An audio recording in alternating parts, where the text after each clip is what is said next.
control exactly what people think. And that is our job. Yeah. What the hell is happening? What the hell is happening? Our homeland. Making things happen. The world is our stage. What the hell is happening? What the hell is happening? What the hell is happening? Propaganda was The best on the planet. going to develop. It's already happening. What the hell? We could step up the pressure. It's happening. It's already happened. The madness of the news cycle. Spinning the wheel of chaos.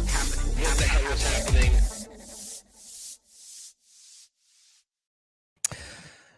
Thursday, June 18th, 2026. Welcome to another episode of What the Hell is Happening with Charlie Robinson and myself, Ryan Cristian. A good time for this, I would argue, for a lot of different topics. One of them being obviously the very confusing, even for those paying attention, Iran war conversation, the memorandum of understanding, all the nuance around that topic. Some free speech conversation today. How are you, Charlie? Let's get into all of it. I'm good. I mean, but listen, it's very clear. We've won the war 37 times. What part of that don't you understand? Why is it so confusing, everybody? Well, you know what's funny is it's not even like what's the word for it? You know, because you could make these real. CNN was just doing that, a reel of Donald Trump and how many times. And it's like, it almost makes you not want to do that. It's like, what? But we were doing that well before it was like, you know, it's that kind of evolution of being allowed to be discussed at the right time. But it's very low-hanging fruit to see how many times he's been doing that, which is why, for me, it's been so kind of confounding. Not that it's happening, but why would he keep doing that? You know, why would he keep? And I think right now, I mean, maybe save for Friday or whatever the next step is, because that's even being disputed right now. Maybe we'll see a little bit more insight, but like, I think it's pretty clear that it's because he failed. I think that's where we're at. And that ultimately it's about him trying to redefine what, you know, loss as win in a Trump world. You know what I mean? That's essentially where we are. Do you share that view? It's the Roy Cohn strategy, though. Always declare victory, even in the face of overwhelming defeat, and never back down. So he's, you know, I mean, if you say, well, what was the outcome of the war? What were you looking to get with this new arrangement? Well, we were looking to get the Strait of Hormuz open. Mm-hmm. Okay, well, was it open before the war? Oh yeah. All right. And now we have to pay $300 billion, or somebody is, I don't know, the reconstitution fee, $300 billion. Did you need to spend that before? No. So it's a failure. I mean, when victory looks like a shittier version of what reality was just 5 months ago, that can't be a victory. I mean, I guess after you get your ass whipped, your idea of what constitutes a victory obviously changes. And I think given how things turned out, this probably is a victory, considering how much worse it could be if they continue the fight and lose and, you know, have the shortages and everything that winds up happening. So, I mean, it's laughable that he would ever call this a victory, considering where the baseline level was. But I suppose in retrospect, after getting hammered in ways that they didn't think was possible, and then also, you know, it's pretty obvious to everybody who's driving the bus on these decisions, because you can see who's very grumpy and very unhappy about the outcomes of this settlement, that the Israelis are universally angry about this. So I don't know. I mean, whatever victory looks like in the aftermath, maybe what victory looks like is that the general public now is aware that the president of the United States is not in control of the country anymore, if he ever was. But it's pretty obvious that he's not. And maybe that's the real victory in all of this, is that people see what's going on. Yeah, that's a fair point. And definitely there are some positives to even a failure, like from a public perspective, to be able to see through these things. But I have some different skepticism around that. The divide. I do think Israelis as individuals are pretty frustrated, but I don't know where the government stands on this. And I do think they're generally speaking, the Israeli government is very unhappy with the outcome. That's not to say that they're not jointly playing this the way they want us to see it, you know. And I know you think about that the same way. It's just you know, it's hard to take it at face value, you know. But overall, the whole thing is embarrassing for everybody in every single position, you know, every side, all the, except one of the, actually back to the silver lining point that I think is nice is that some of these people that have been out there parroting everything that's being said, they're being more fully seen by everybody right now than I've ever known. Like the, you know, new media people, without putting individual names on it all the time. You know, the people out there that are repeating exactly what's being said. Seemingly Jesse Waters is being one of those people now, just doing the same kind of tactic. It's really standing out as obvious to people who are now, the line has been crossed for them. Like I was saying, people that are close to me who have now suddenly decided to see Iran as that line that's been crossed. Why was that not the COVID vaccine? Why was it not other thing? Who's to say? But that has been a huge line. And so these people are now turning around and going, but that guy, Eric and whoever, they're screaming, we just won still. And it's an important moment, I think. Before we get into all more of the Iran general conversation, let's talk about a couple other things, because I think that'll, I'll speak for myself, pull me into that conversation for the next 3 hours because it's so important. But let's talk about a couple of things. Free speech. You mentioned Austin Franco, and I think that is an interesting one in how it's playing out. Before that, though, let's just touch on something that you and I briefly talked about beforehand. This actually, that I just think it's pretty wild that it's not being given a lot of attention. Certain groups it is, and I'm glad to see that. But as Jeffrey Tucker pointed out, and here are the actual contracts, the U.S. government, Donald Trump's administration right now, not only are they, like I've covered before and you covered before, already kind of played a ruse with the idea of stopping mRNA shots. They're just simply leaning into the self-amplifying COVID mRNA shots, including the 2026 Comirnaty shot that's still being given to children and adults. But this is new. These are two new contracts for adult and child COVID-19 vaccines in June 2026. What are your thoughts on that? It's kind of crazy. We're still doing this? Yeah. We're still doing shots for kids for COVID. For next year, I'll tell you, there is part of me that just says, if you still want a shot, go get them. Knock yourself out, dummy. Go out there and inject your brains out if you want. I mean, if you can't see through this at this point, I don't know what to tell people. You know, I think there's a barrier that people put up in their brains when they have, let's say they've committed, they've taken them, they thought they were a good idea, and now they have to make a calculation. Do I live with regret? And now my mindset is, I should have never done that. I feel pretty bad about it, but I'm honest about my current situation. Or is it a sunk cost? You can't get in a time machine and undo it. You might as well just double down and be all about it, right? Well, I'll take the boosters too. I'll take the next round. I mean, don't you know? I mean, I would never do that. You would never do that. But the psychology is such that a segment of society will convince themselves, rather than admit that they'd been had, they will convince themselves that no, this was the right thing after all, and that everybody else is still crazy, and they'll wear the masks forever, and they'll get on the revolving door of taking these injections for their health forever, and they'll just never allow themselves to unpack the possibility that they could be wrong about the whole thing. And that, so for those people, good luck to you. But for the others, I do have sympathy for those who are waking up. You mentioned it earlier that, you'd think that COVID would be the thing that would wake people up, and, maybe, you'd be right for a segment, right? But you'd think they'd wake everybody up, and, of course, you'd be disappointed there. So maybe people need to see this. Hey, guys, they're still doing the injections, not just for adults too. They're doing it for kids. And in light of everything that we now know, we've been screaming about it before it even happened, of course, but whatever. Even the normies now have access to more information that they ever had before. If you're still making the same calculation, I don't know. I mean, maybe you're just captured, or maybe you just don't want to know what you don't want to know. I think we always know that there's a group, a segment of the population that's going to be in that. And even within that, for a varying degree of reasons, whether it's fear or pressure.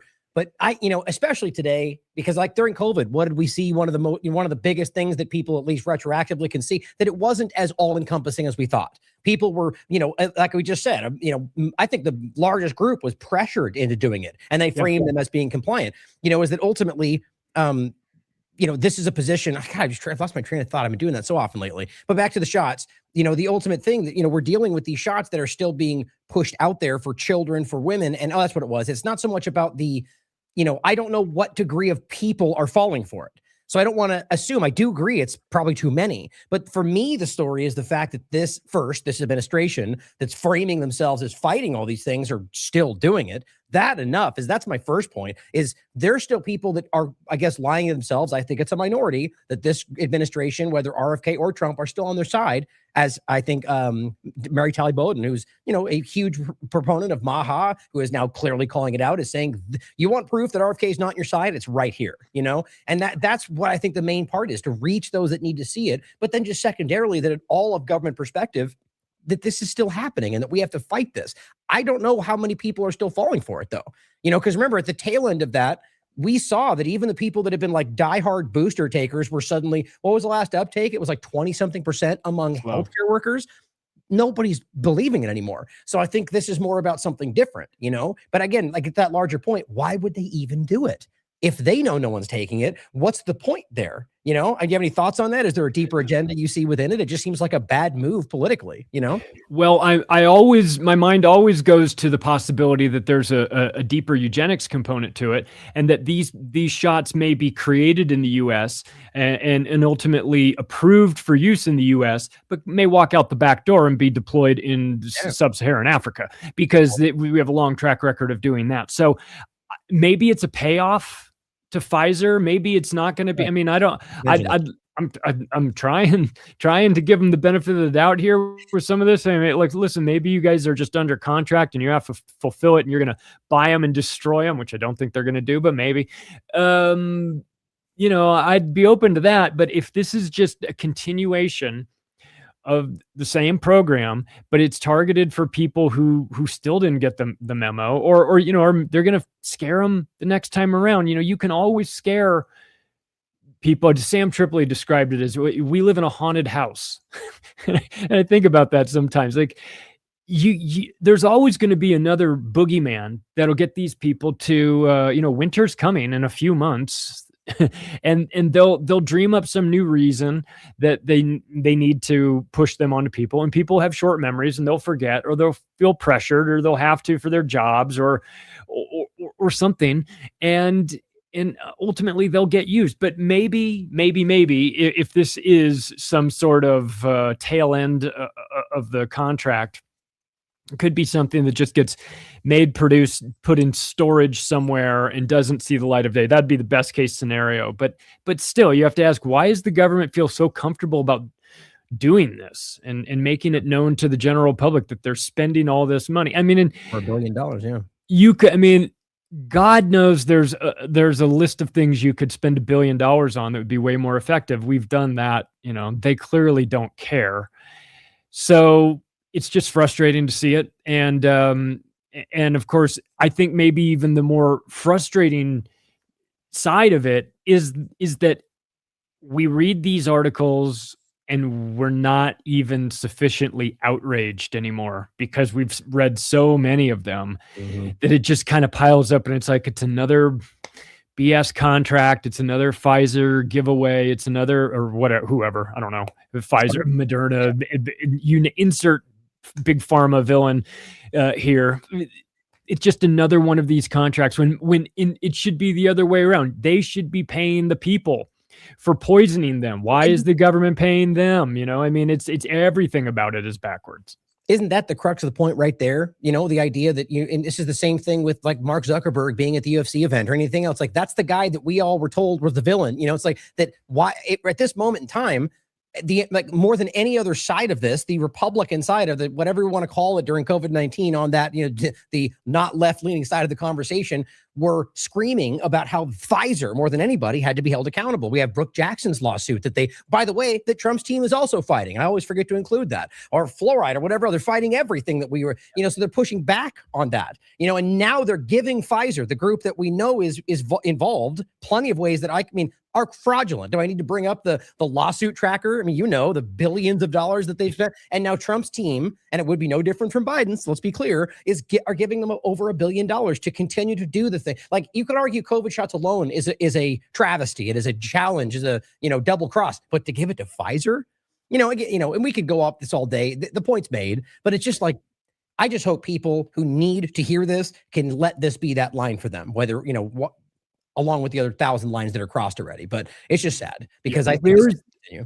where's the consistency, right? Exactly. If you're Maha or MAGA or whatever, and you were rightly calling out the shots back in when the Biden administration was threatening people, when he wanted to use OSHA and he wanted to use all these tactics, and you were saying this is nonsense. We shouldn't be doing this. We shouldn't be doing the vaccines in general. We certainly shouldn't be pressuring. Why is it okay then when your team does it? And Right. and if you can't see that and you're unwilling to admit it, just say you're part of a cult then, because you're exhibiting cult-like behavior. If you're unable or unwilling to change your mind about this, when you see that your side is doing the exact thing with the exact company, it's not like, oh, it's kind of like they're working sort of with a Pfizer. It's Pfizer. Right. It's the same company that you guys were all up in arms about. So where is it now? Why don't you hold your own people? Are you afraid of them? Is it because they're your team and they must be operating on some other dimension, and you just don't, you need to trust the plan, and you don't know we're really secretly going to get Pfizer. We're just going to give them $1 billion first. It's all part of a plan to then extract 10 billion. Oh, shut up with that. You're not doing any of it. You're giving it away. You're scared. You're scared of Pfizer. You should be. They'll have you killed. That entire industry has a long track record of smoking people who spoke up against their criminality. And so maybe they're scared. Maybe some of the people closest to it or have changed their tune about Pfizer because they've been pulled aside and informed, hey, shut up about Pfizer. Or, all those microbiologists that go out on walks and never come home and things like that. Yeah, you'll be one of them. Yeah. So it's definitely unfortunate that it's not called out more within that, but we know why, because the captured sphere of media is one of the most important parts of maintaining all of that. But I still am of the mind that the majority of people are, at this point, I'll even go as far as to say starting to call all of it out. I feel like we've been watching this for a very long time, and I think it becomes more and more clear as every day goes by. But it's like the normie, whatever, the non-politically invested that don't have a job in politics, that aren't, that they're just people watching this that are unhappy, that are calling this out. At one point, it was like worried and unhappy because everything's going the wrong way, but still afraid to call it out. And I think we're past that. I think people are just absolutely fed up, and this is about desperately maintaining the illusion that Americans still support this government. Maybe I'm stepping out too far. That's where I think we are, man. And I think it's pretty crazy. Go ahead. You have a comment? No, well, free speech point. But what took everybody so long? Yeah. We agree on that, man. But I also want to be clear, though, that I'm not. I could be wrong. We could be wrong. Like I could be, seeing it as larger than I think it is. But at the end of the day, it's the same as like the transition of power, like the governance aspect or the freedom cities. Like I keep saying, these aren't hypothetical points. These are literally happening. It's how I interpret what those literally provable things mean. But what's weird is we can discuss those things and people dispute that those are even there or provable. So it's confounding, but I guess that's the power of the propaganda machine, And we're getting to the point where they're now acknowledging that those things are there. Yeah, well, barely though, right? And now there's a secondary narrative for why it's like it's always muddying the waters. But I am still just convinced that most people are just kind of like seeing through not only the corporate media, because that was a long time ago, but now starting to recognize the secondary trap that was the independent, false mainstream media. I'd like to believe that. I think we see it every day. And to a point about that very idea, this is one of those moments. I think you brought up Austin Franco. This is something that Steve and I just recently talked about as well, this clip actually. And so this is, and I got a few other points to include around free speech and what this administration, and please don't ever take that as unique to this administration, it's just where we are right now. I think all of them do it, are taking actions to suppress your ability to speak up, with everything else we're talking about, So you want to comment on it first? You want to play the clip? Play the clip. Yeah. Okay. So this is just Fox News, but it just kind of blows my mind that they can be sitting there as the Republican side of this, claim to believe in free speech, absolutism, and basically cheering on the idea that this guy had his life ruined. A little precursor for those that don't know. Simple point is this kid was in a job interview, or I think it was digital, but relevant for the point. Basically just says he doesn't want to work for this person because they're a Jew. Now, and I think this is such an important point for this conversation because I've often covered this before as people who would say free Palestine and be framed as hating Jewish people, which is the same ultimate point when it comes down to the principle. But this is actually better because this kid stated that. Now, whatever his actual opinion is, there's a reasons why he might say that and not think it, but it's irrelevant. He stated he wouldn't because of that person's religion. So it comes down to the fundamental point. Are you going to allow this person to be penalized because you think that opinion is wrong? Because that's the only world in which this makes sense, because that's free speech and he has a right to think and feel and act and say, outside of, he has a right to think and say what he wants, right? I mean, this is what we all pretend. Here's what Fox News had to say. One of those owners of that company, Emily, that we just watched, he said, I felt bad exposing him because I thought he could have made a mistake, and he really doesn't believe that wholeheartedly. I'm glad we know this individual's name. I'm glad he was exposed. Indeed, and the brothers are so generous and graceful, certainly more than I am, because I do want his life to be ruined. I agree with you. It is a permissive structure. And parents, what are your children putting out there? What are the people that have been in your household putting out there online and to their friends? What has been fomented? Because clearly there is a disconnect. Somehow this person learned that there is an audacity that you can have with this anti-Semitism. That's what I found so shocking. Guy and I toured Poland together last May, and I whenever I see things like this, it harkens me back to our trip, where apparently there's been no evolution since World War II. That deep-seated cultural hatred that's been allowed, that's been fostered, has somehow reignited here among the youth. And it is sickening. Cornell needs to take greater steps. So do parents. So do online forums. And somehow this 65-pound vessel of hatred needs to know that not only is this not okay, but it's not acceptable socially.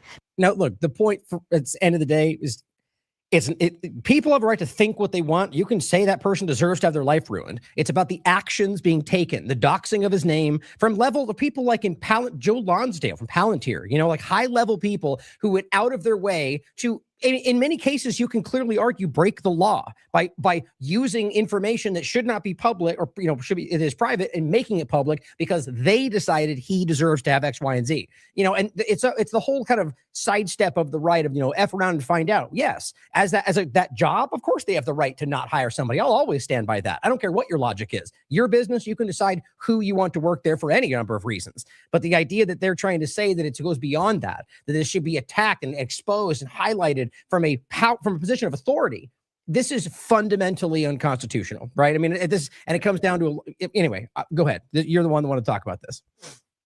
Well, I mean, it proved his point more so than anything that wow, I don't want to work for this group of people. Why? What would happen if I work for this group of people? Well, I mean, they might do something unreasonable to me. Exhibit A, they go and do something completely unreasonable, and he just. Right. There you go. You just proved his point of why he didn't want to work for you guys, because you do stuff like this. And then you say that you don't, and you always are the victim, and nobody can ever criticize you, because if they do, it's a double standard. Yep. And it's frustrating to call it out. Look, the people on Fox News, I don't put much stake in what they say or what they think.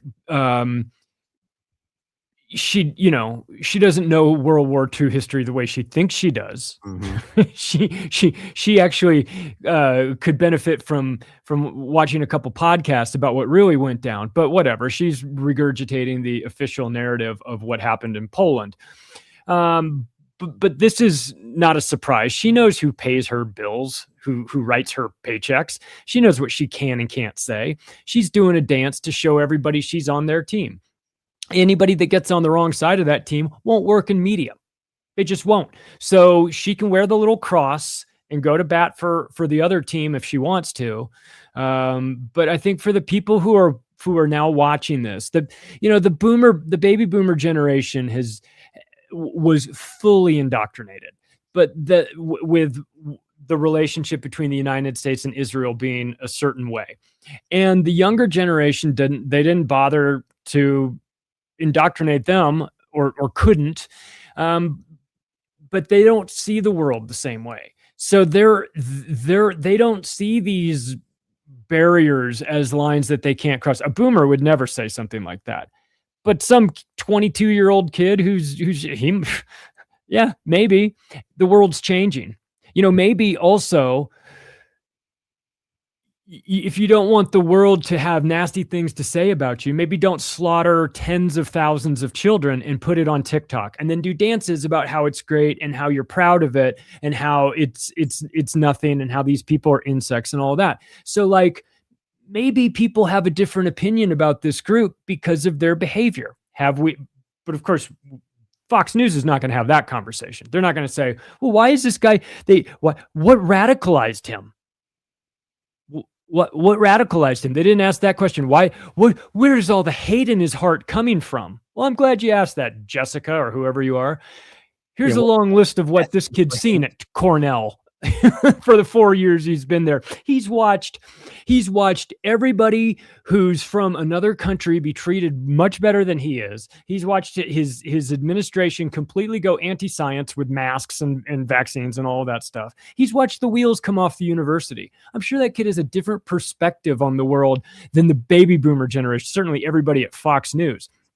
So I think the world is changing and they're all gassed by it. But I think it shows that you cannot put this genie back in the bottle. It is out. People are talking about the behavior of this group, the country in general, but the people inside the country in particular. And they're surveys about how many people, what percentage of Israelis believe that Gaza should be completely ethnically cleansed. You brace for the stats, and then you hope that it's going to be like 10%, and then you see it's 70, and you go, which is well, like maybe sweeping generalizations are in order here.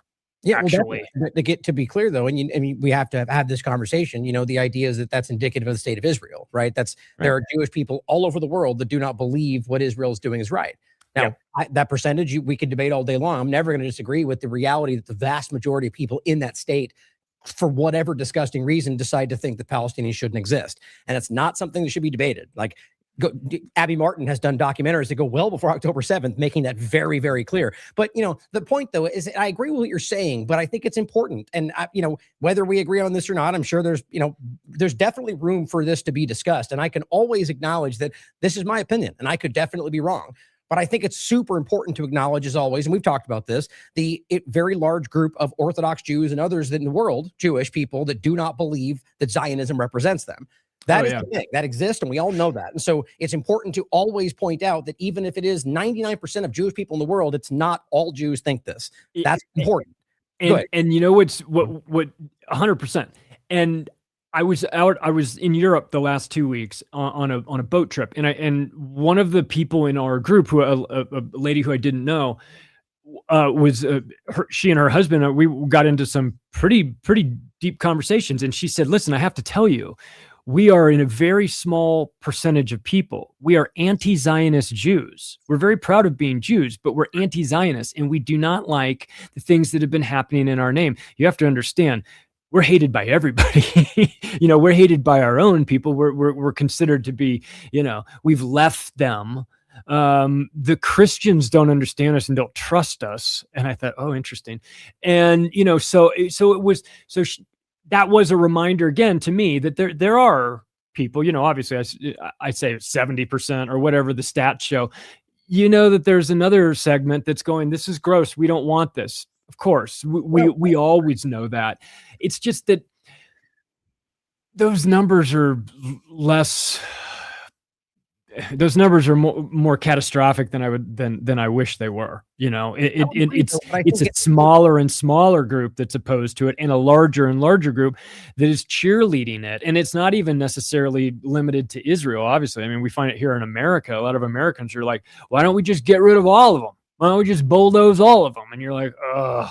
Like, this is a really bad look for all people involved. We are talking about human beings after all, and we're talking about kids. And then they show the pictures of the little bombs that look like soccer balls, or, and you go like, how am I supposed to reconcile this? Like, I want to give you guys the benefit of the doubt here on some of this.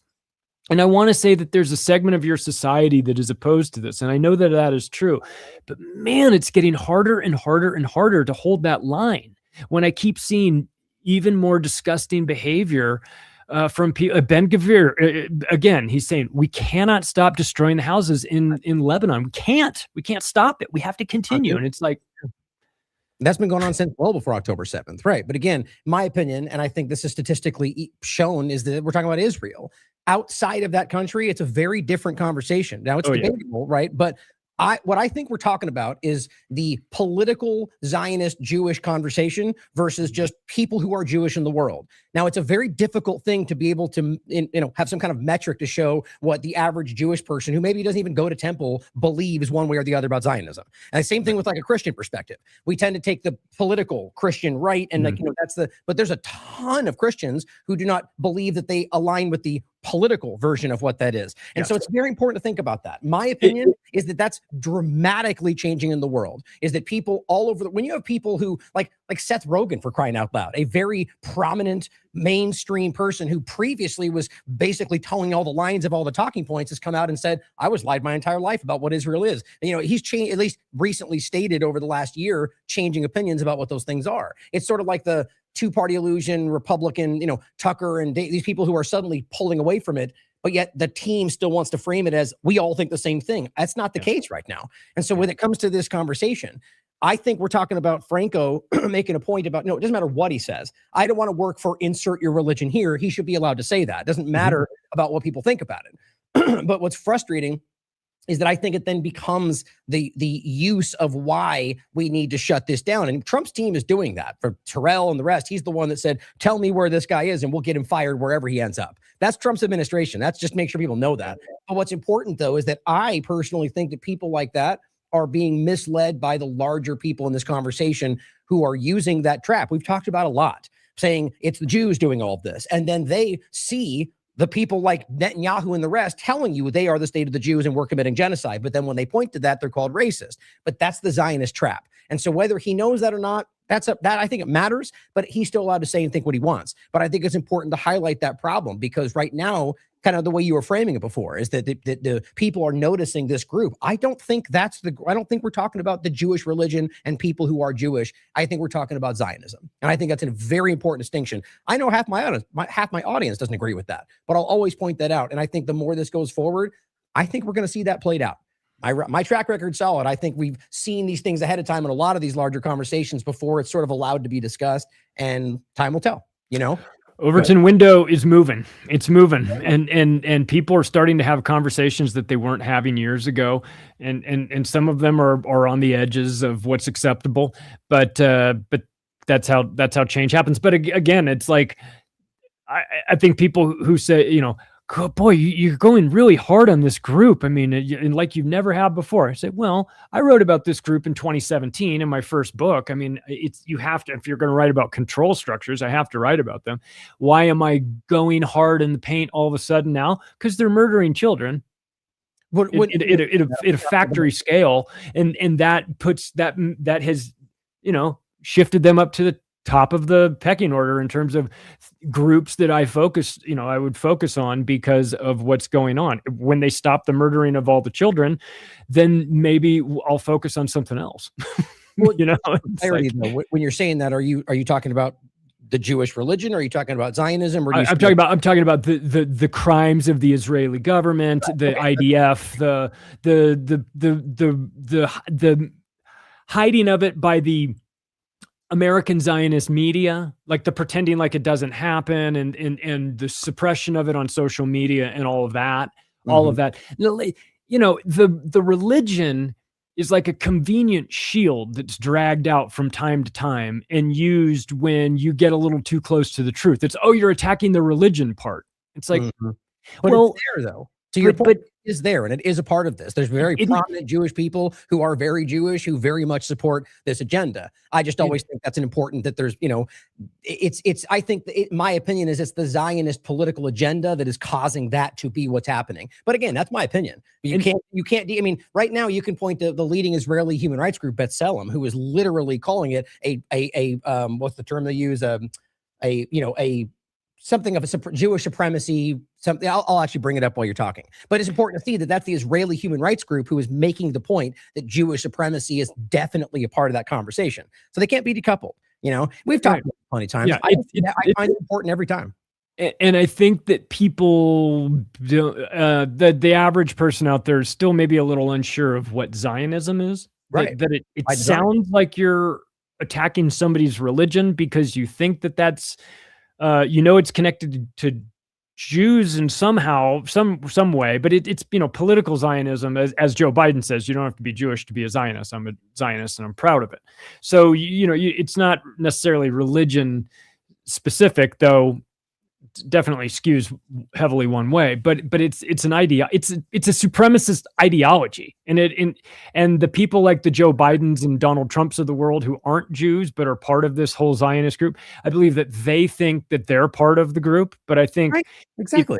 If things were to get, if the shit really hit the fan and they needed to kind of sort through everything, I think they'd be discarded because I don't think that they're real. I think that they're American Zionists or Christian Zionists or whatever that is, and I don't think that the pure hardcore Israeli Zionist would ever consider those people to be equal. I think that the supremacist component wouldn't allow it. That's interesting. And so you think that's because they're not Jewish in their minds? Yeah. Because what's interesting to me, and I wouldn't even disagree with that. I think, excuse me, there's definitely a major part of this that is it kind of become. It's sort of like they've bought into the lie, as I would see it. They believe in that side of it, but we have to remember that Herzl and plenty of others, like the founding group of people, were either, atheists for the most part. Whether, secular or non-secular, they ultimately didn't believe in God. And that's in their journals. And so that's an interesting thing. So if it did become that, that was the illusory part of it. They founded it on something else. It's just interesting to me. But I mean, we can go on this conversation for hours. We're ultimately pointing at the same thing. And I think the real point comes down to the fact that Franco had the right to say what he wants. Now, the job could fire him for that, or rather not hire him. But it's the way that the system reacted, and very much did, on constitutional things. And this is coming from the team telling you they care about free speech. The rest of that conversation I always find important, just because I find it to be a trap. But I hope we can all kind of put that aside regardless and say either way he had the right to say those things. And people say no, there's the problem. People really are fuzzy on free speech. They say it's one of those things that sounds good to say that you're in favor of free speech, but when you really get tested on it, when somebody says something that makes you feel extremely uncomfortable or is perceived by people close to you as being a threat, and then you don't act proportionate to the way they want you to respond to that, look, this is we're playing games with words a lot in this society right now, and we're also living in a world where they're trying to rev everybody up and get people fighting with each other. Right. It's extremely important to do that. Now, you may have a very good reason for being angry about the new thing, and you may have, it may justify, you see a video about how one group is taking advantage of a situation and it fires you up. And you may be well within your right to feel the way you feel about it. But ultimately, when we pull back enough and see what's going on right now, it appears that the message has been sent out. Just get them fighting with each other about literally anything. Isn't that other than the Epstein files and what's going on in Iran? Like, just get them talking about anything. I don't care. Black and white, street bike takeovers, sunbathers in Miami Beach. Get them fighting about anything, right? But in black versus white, especially Jews versus everybody, Muslims versus everybody. Like, just make it all World Cup.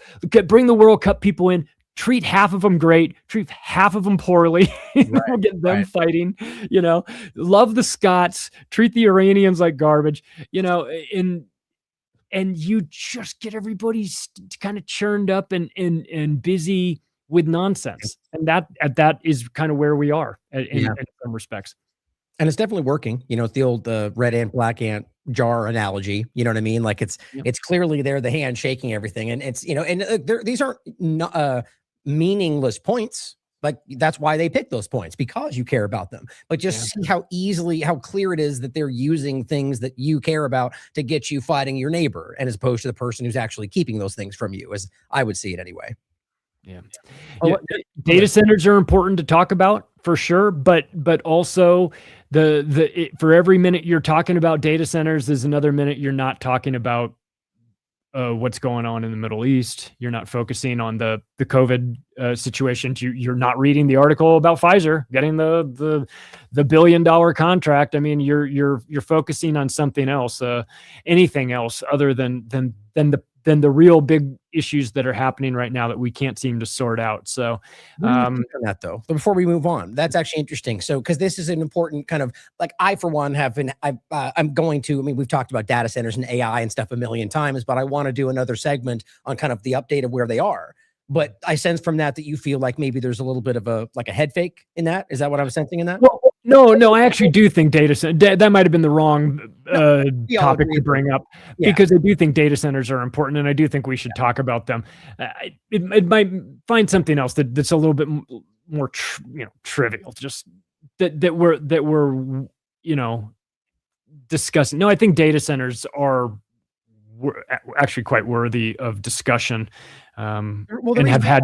I know. We've talked about that. The reason I asked though is I wondered if maybe, despite we both think that's very important and clearly a part of a larger agenda, but is there something in that you feel is like, because for example, this is why I was thinking about it. The China thing seems to be sort of a lie, largely anyway. That we're so far ahead, 12 times the centers, 45%. Last I checked, if all of these are in the United States, and so that seems to be like a lie. And so I wondered if maybe you thought there was something else there that was more of a, I don't know, anything in there? Or was that was just an example used? No, I think the data centers are worthy of discussion, but also see, the more you get people talking about something and talking over and over again, the quicker you can get them to kind of burn out on it. Oh, that's a good one. And you can get it I want to say through the media cycle, because it's not so much just like a breaking news story, but you can just get to the point where people go, well, we've talked about data centers enough. What's more is there to talk about? Let's talk about something else. And so maybe the sooner you can get them through that cycle of feeling like they've been focusing on it for so long that, like, let's pivot to something else. Maybe that could be something. But I don't know what they're doing with announcing data centers, but then maybe not building all of them. I don't know how much of that is designed to kind of make you feel like it's overwhelming, like don't even bother, because you want to shut down this one. There's 5,000 more that are on the drawing boards and have some sort of approval. Sure, go chain yourself to the fence at this one down the street that you think they're going to build, but they're just going to build one county over, and they're going to be building them for, I don't know. So part of the story makes me feel like they're trying to get you to a point where you feel a little hopeless about it. Yeah. In some respects. Or maybe muddy the waters with projects that are never meant to happen. So you don't know which ones to focus your attention on. Either one of those points makes sense to me. Yeah, I mean, clearly that's it right now, an important story that we should ignore, but it will only become more and more relevant and important as this continues to grow. I agree with Catherine. I think that's that's the processing centers for the control grid. That's what we're dealing with. I mean, again, that's not even like a disputed point. It's just about the way I frame the facts. Because what you're talking about, it's a data center. Go ahead. If it were just a data center where you were sending all of your data, then don't we have one in Bluffdale, Utah for the NSA, right? You built one big one. Why can't you just build one big one if it's just for that? If it's not just for that, and it has to be spread out everywhere, well, then it's not a data center. It's for something else. Right. It has to be because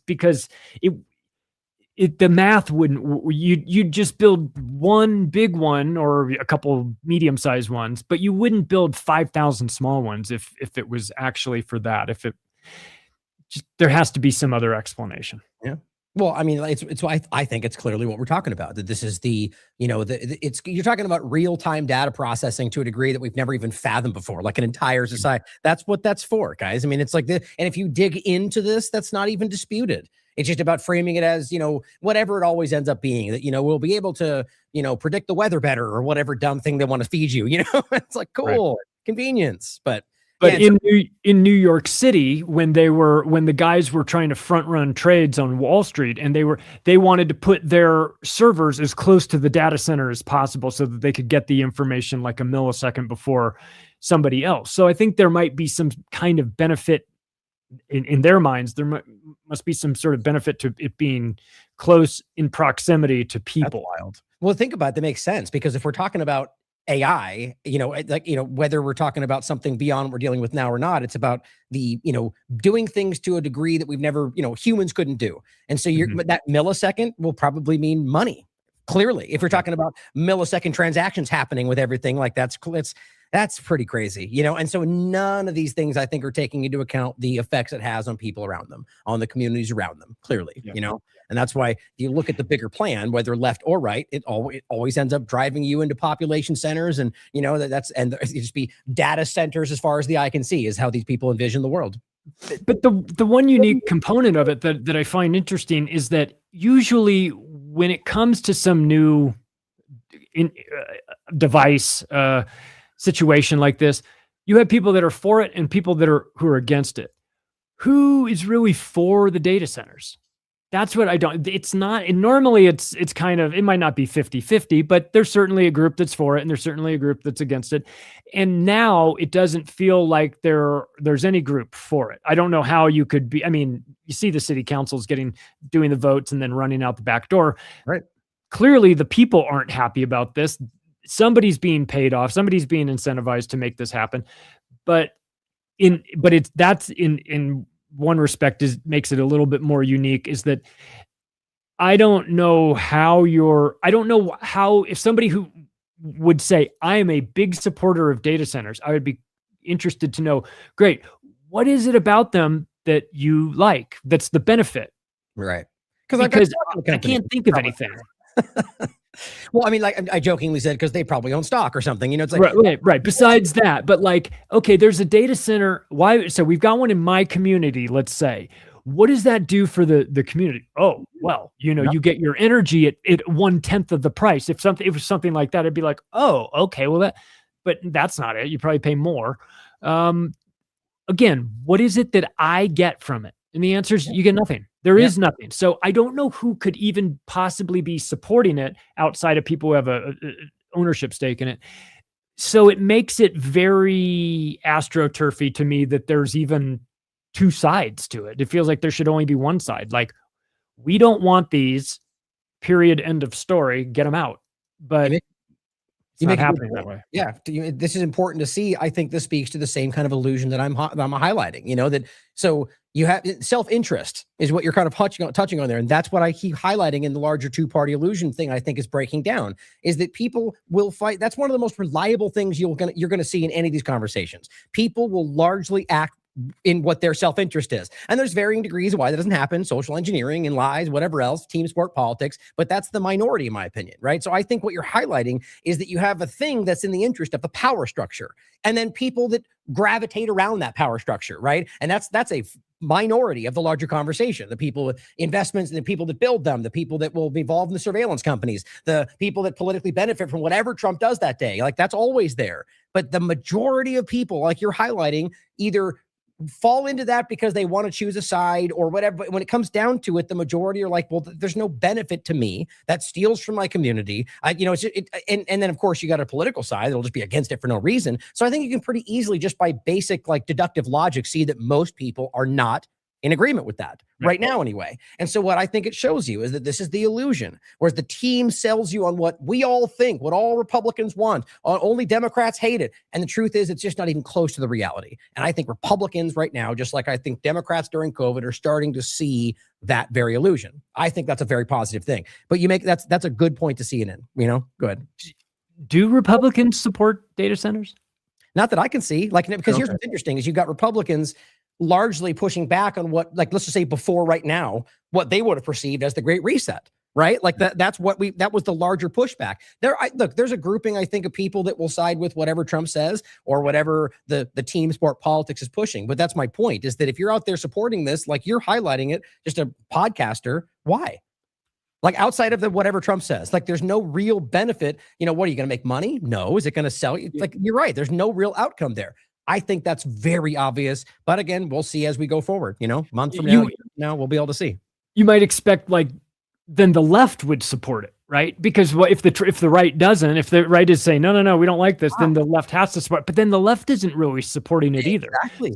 So it's one of those things that is truly unliked by both. It might be bipartisan. So if it is always tough to find common ground. What if data centers turn out to be the common ground that unite the right and the left? Like, hey, we can go back to hating each other tomorrow. If we don't focus on these data centers, we're all going to be in the camps together, like red team, blue team, whatever, or war, or realizing Israel's not America first. Like, these are very clearly the majority of Americans see the problem. Like, how long have we been talking about any poll, either side, as far back as you want to look, that Americans go, we don't want more war?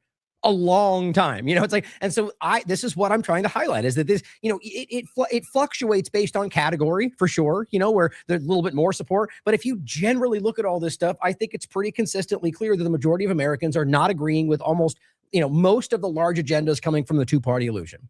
I think that's pretty clear. But to go back to some of the free speech parts of this coming from Trump's administration, I wanted to add a couple more points to that, just to add to not just the, attacks on this one kid for what he had to say and what his opinions are.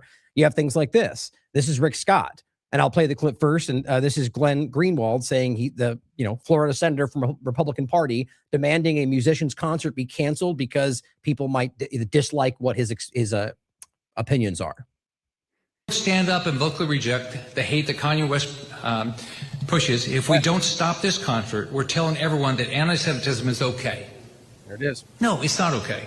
As long as we make, but constitutionally protected and not illegal, but okay, some money.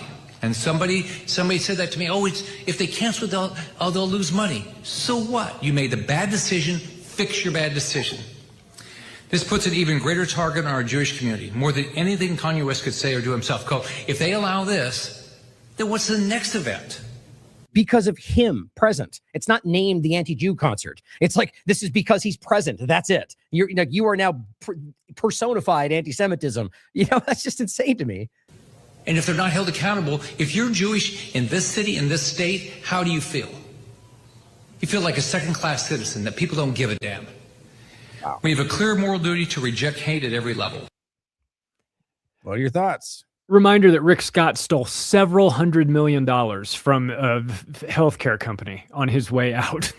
He is a criminal, and it's really funny to hear him go on and on and on. But I mean, I'm not surprised in the slightest. This is what you do. This is, again, Kanye came out and said, I have some problem with this group of people, and this group of people will do crazy things to you if you speak out against them. And they go, oh, that's nuts. We would never do that. And then they proceed to do all of the crazy things that he said they were going to do, right. Proving his point once again. It's tough because these are flawed. You don't want to go stake your reputation on Kanye West either, right? It's like you say, well, it's his right to say it. Do you think it's disgusting? Do you think it's this? Do you think it's that? Like, look, I don't think Kanye West is a genius like everybody else does. I don't think he's a musical genius or whatever. I think he's a clown, but he's got the right to say it.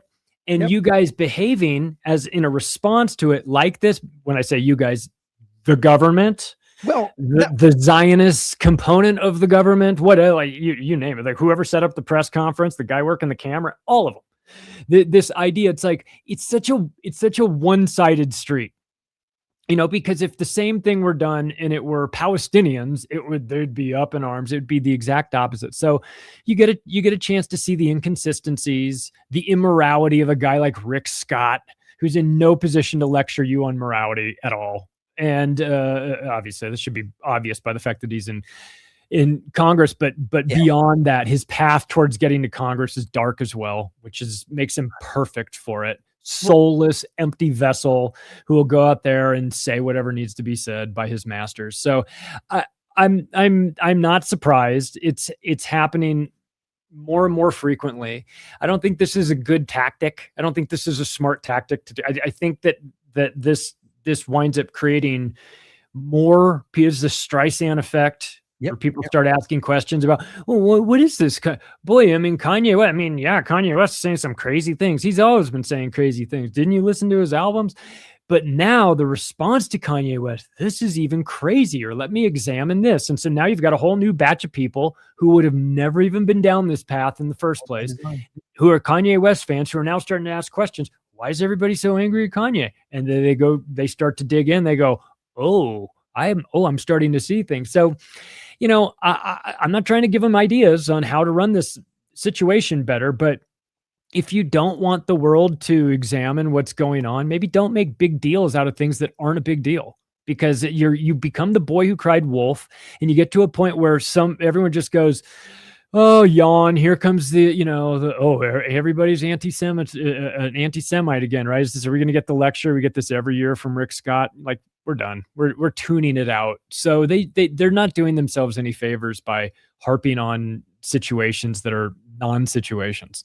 Yeah, I think it's clearly, I would argue, to some level, some pressure by design to create that very overreaction, to aim, I argue, in the wrong direction. But what's interesting, though, what I was going to say before, to your point, is that this is a good example of where it was literally the Jewish community in a lot of very politically motivated ways, which you could still make an overlap. But I think the point was you had people who responded to go after it for that reason. Like, there was, I think, Zionist elements of it, but that's the very point to be made, is that there's people who were, you can't let him say that. And some of those people were, Jewish coalitions and whatever else. So that's very clearly an overlap to what we're saying. I just think that's worth pointing out, because that was just a reaction of people who were offended by what he had to say. But then you can see the government and authority and power, like what Rick is doing right there, utilize that, whether they believe in that or not. That's for you to decide. It's ultimately about controlling your speech. It's sort of like taking, in fact, a good time to play this clip. I forgot about it a second ago, of Donald Trump making this exact kind of a sentiment about, what free speech and if you disagree with them, you're stupid, kind of an idea, is that this is what they've always been doing. They love to feign the idea that they believe in your rights, but then ultimately use some kind of an argument for why it doesn't apply in the moment when they want to apply it, left and right. And I'm sure you've seen these clips. Because we're losing a lot of people because of the internet. And we have to do something. We have to go see Bill Gates and a lot of different people that really understand what's happening. We have to talk to them, maybe in certain areas, closing that internet up in some way. Somebody will say, oh, freedom of speech, freedom of speech. These are foolish people. Well, they're also correct. We have a lot of foolish people. And I think you should get a 1-year jail sentence if you do anything to desecrate the American flag. Now, people will say, oh, it's unconstitutional. Those are stupid people. Those are stupid people. Yeah, it's also correct. Right. It's just the same old thing, and who knows if he knows that or not, or cares, it's just about a fundamental understanding of what's constitutional, what's not, But MAGA will unfortunately embrace that, and they won't be intellectually honest about it. And that's a frustration, or I should say they have not shown a willingness to do it. Maybe that'll be the turning point where you can get this group to finally say, free speech is free speech. Like, you've got to be able to extrapolate out what will happen just in the next administration. You have to. That doesn't sound like it's too much of a task, right? To just think, what would happen if instead of your guy having the magic power, the Gavin Newsom had it, or Kamala Harris, or whatever, whoever's coming in the future? How would you feel about that? If they can't put themselves in that position, maybe they're just intellectually stunted and they'll never be able to see it. And that's, you're at the end of the road there. But why people can't see, if you grant governments special powers during extraordinary times, they will continue to create extraordinary times to retain that power that you've given them. And then they'll hand it to the next guy, who I assure you is going to be even worse, because he didn't even earn the power. He just was given it. So and of course the governments, they don't learn how to actually govern. They govern through executive orders and decrees and things like that. Emergency use authorization, emergency powers, whatever, when God forbid the World Health Organization come in and start declaring pandemics and things like that, and granting these magic powers to the state, they're not going to give them back. And so if you can't understand that it's dangerous for even your team to have these magic powers, because they will not stay in the hands of your team. They will be given to your sworn enemy, who will come into office next and will use them against you. I agree. And I think that it's obvious, and it's something we've been saying for a long time, that it won't end up in this person's hands alone. It'll be in the very hands that you think we're defending against. But see, that's exactly why I argue that I think this is so like to the point from before. And again, my opinion, and I like having these discussions, and I want to make sure it's clear this is how I see it, and I could definitely be wrong. But I think the same kind of point back to the self-interest is that I think what we're talking about is the majority of people who believe in the Make America Great Again movement, who are now uncomfortably, undeniably aware that that's not what Trump delivered. Now, some of them may choose to still support this, but I don't think that's most people. I don't think most people choose to act against their own self-interest. And so I think with things like that, I think what you're dealing with is the fake MAGA, the fake patriots, the ones out there using all of this to make you believe that's what they think, and I think most of them are aware that right now, like they might have been quiet about those statements before, but now I think whether it's Iran or COVID or whatever else, that most people in this supporting team are now angry that they're not getting what they were promised. My opinion, right? But I think what's to your point about free speech is that that's the people who believe that he's right about that, even though they can be shown the opposite. That's the fake MAGA movement. Just like the people who support the COVID shots or the fake Maha movement, not the ones that originally supported him, but now call him out because he didn't do what he promised. Go ahead. Well, in that big group, that new group that's had the awakening, that's aware of the COVID shots and is aware that they might have signed off on Trump's statements in the past, but now things have changed. What happens to them? Because they're not going to the left. That's not an option either. They've broken away from the right, but the left doesn't offer them anything that they're looking for. Had they offered them, they would have been there a long time ago. They just don't want what this current thing is. And I think that opens up an opportunity for somebody to come in, some charismatic person to come in and say, I told you he was lying to you. And of course, the left is just made of lies. They exist in a sea of lies. So don't even listen to them. But I told you that guy was no good. And you said I was crazy. You said I wasn't being loyal to the cause. Who's right now? And that person will come in and grab that entire group of people that were leaving, that are uncomfortable with what Trump has become, and finally have admitted to themselves that they've been had, maybe after voting for him on 3 separate occasions. But they've come to that realization. Those people are free agents. Somebody's going to want to get them. And whoever controls their minds, whoever offers them a path towards news or a politician that they like, a Massey type, somebody who's I mean, there's an opportunity there. Yeah, no, it's a good point. And I think that's what I'm worried about. I'm hoping, if that's ultimately where this goes, that enough of these people are listening to work like ours and are going to say, okay, I'm not just going to fall right into the next hamster wheel that they present me, right? Whether it's Massey, who even I would argue has right now a pretty solid track record of standing by what he said he's going to do and following through, and that's the case. But I'm still going to be skeptical, like I think we both are, because we're jaded when it comes to government in general, obviously so, and should be. But I worry about that. But I'd like to believe that we're at a different moment in time. At least I'd like to fight for that, But you're right. Is you're going to get the Elon Musk and his America party or whatever these kind of next steps will be, and some people will fall for that. But see, that is the whole thing, is all they need to do is dilute the change just enough so it doesn't actually take effect. And that's the sad part about this, is that that's not as difficult as it may seem. No, and that is I just put together a macroaggressions episode called The Nudge Unit.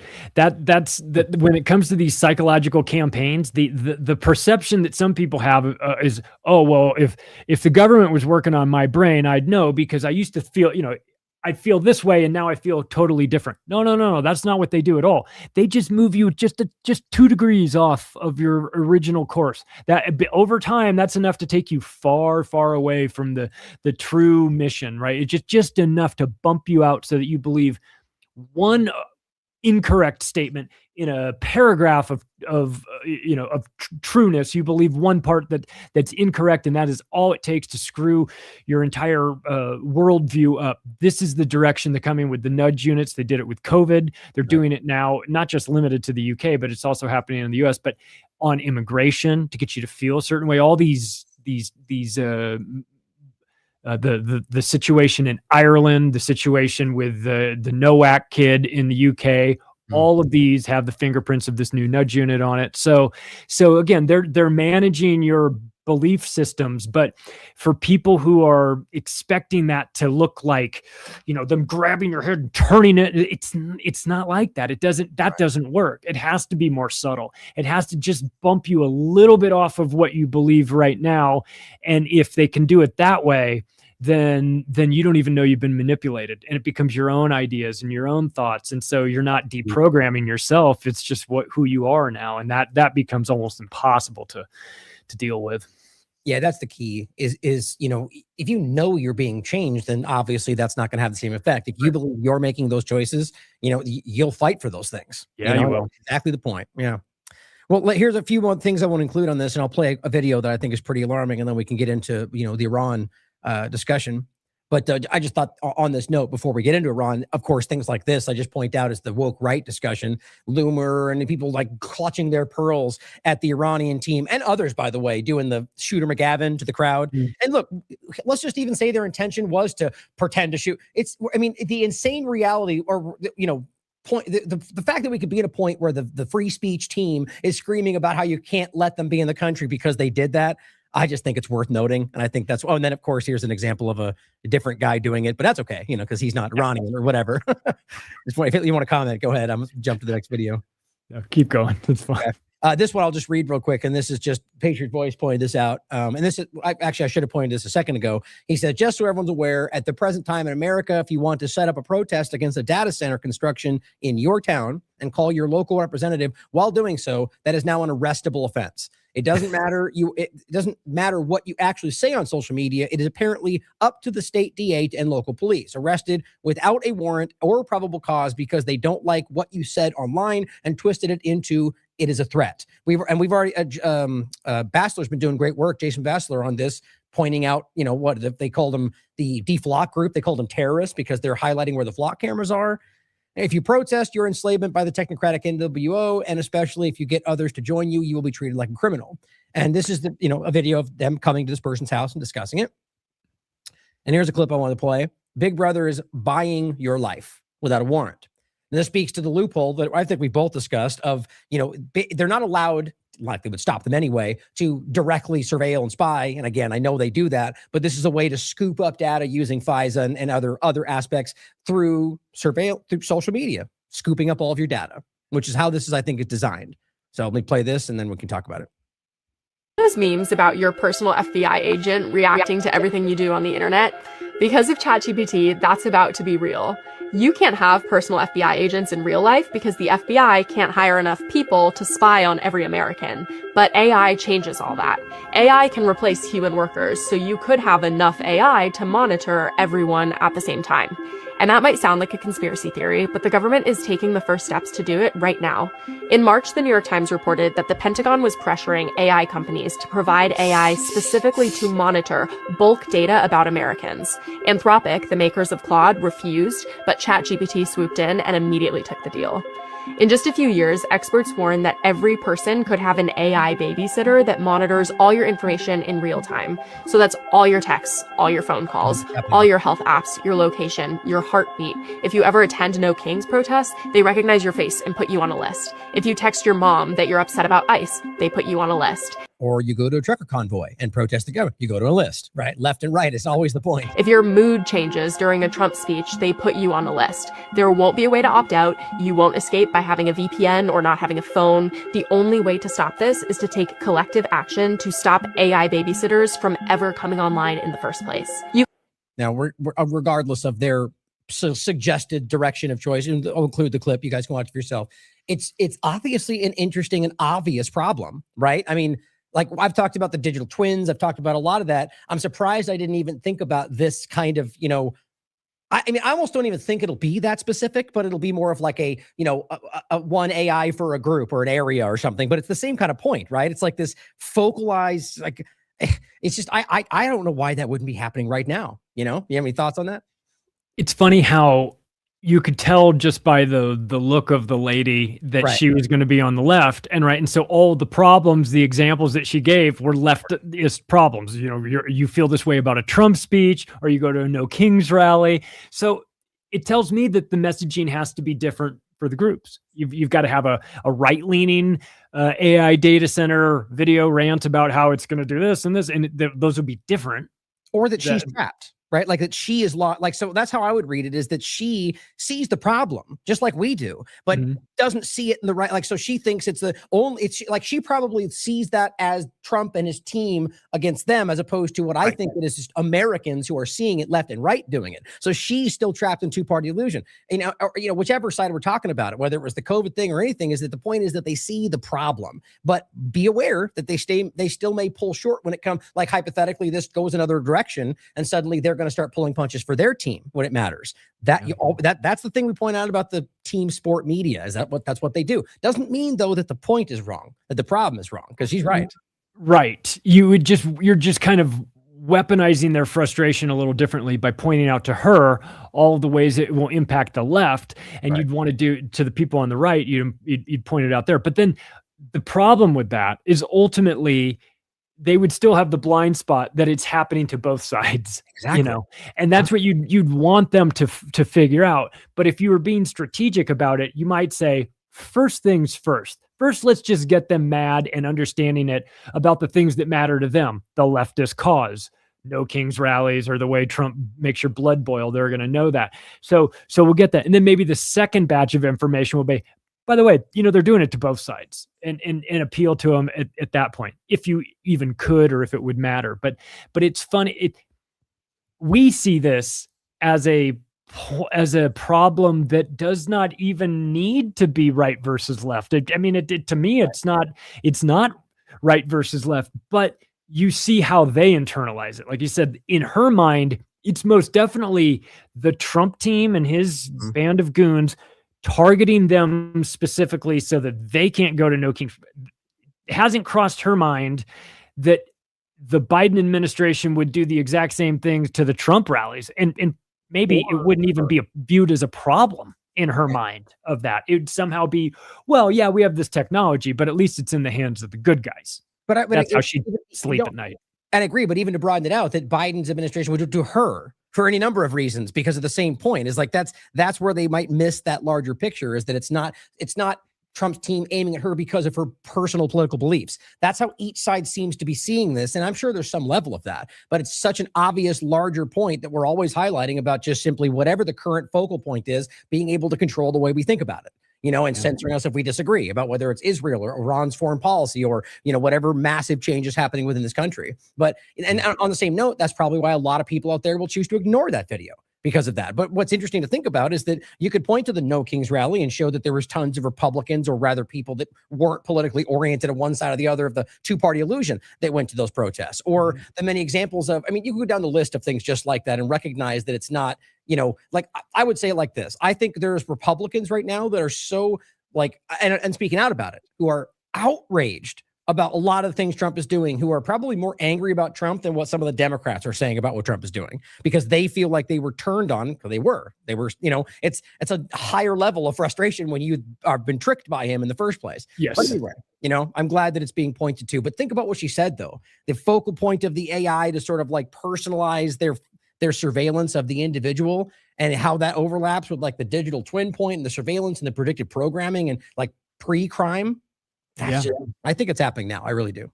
He who controls the computer in the pre-crime division controls society, because you can just make it so that your political enemies were plotting to get you, and that you can create fake evidence. And this entire thing is dystopian and crazy. The fact that they're still unable to sort of see that it sort of applies evenly is, I think, more of just the two-party system has just warped people's minds. They really can't even, most of them can't even comprehend if you say, if someone asks me, or what red team or blue team, for me to say I'm not on either team, it's like it doesn't compute to them. So so I guess in some respects, if you want the messaging to stick, you have to kind of understand how they're going to view it. They're going to view it as the red team is doing it to the blue team, right? Which is because the red team's in power. And then maybe a couple years from now, the messaging will have to change once the blue team's in power and they're doing it to the red team. And then you can say, see, this is how it works as well. But by that time, we'll all be in camps. Unfortunately, it seems that way. Here's what the current winning administration is doing. The U.S. Secret Service is testing a mobile biometric identification app called Sentry that allows officers to scan the faces and fingerprints with a smartphone and compare them against government databases. Officials say it will not be used for crowd surveillance. I highly doubt that. I'm willing to bet you that it will absolutely, probably already being used for that, and requires safeguards such as training and consent. Probably not. But, you know, this is the thing we get with them is that, like, yes, that's what they state as the large general statement of requirement. But then there's a loophole or a narrative or a need or a national security risk, and we have to do it now. Is all, especially with this administration.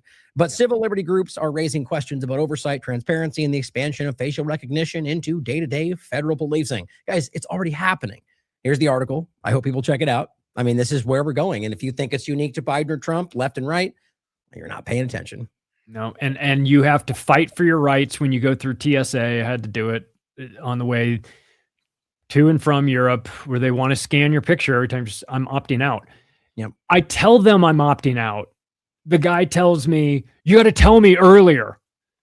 Where do you, I just walked up to you and the very first thing I said is I'm opting out. I don't know how I can tell it to you any earlier. I'm trying to scare people, I think. But it's this authority, and the guy did it with like this authoritative voice. Right. It was like he was trying to intimidate me. And I just remind myself that the TSA guys got their jobs because they scored low enough on the test to get hired.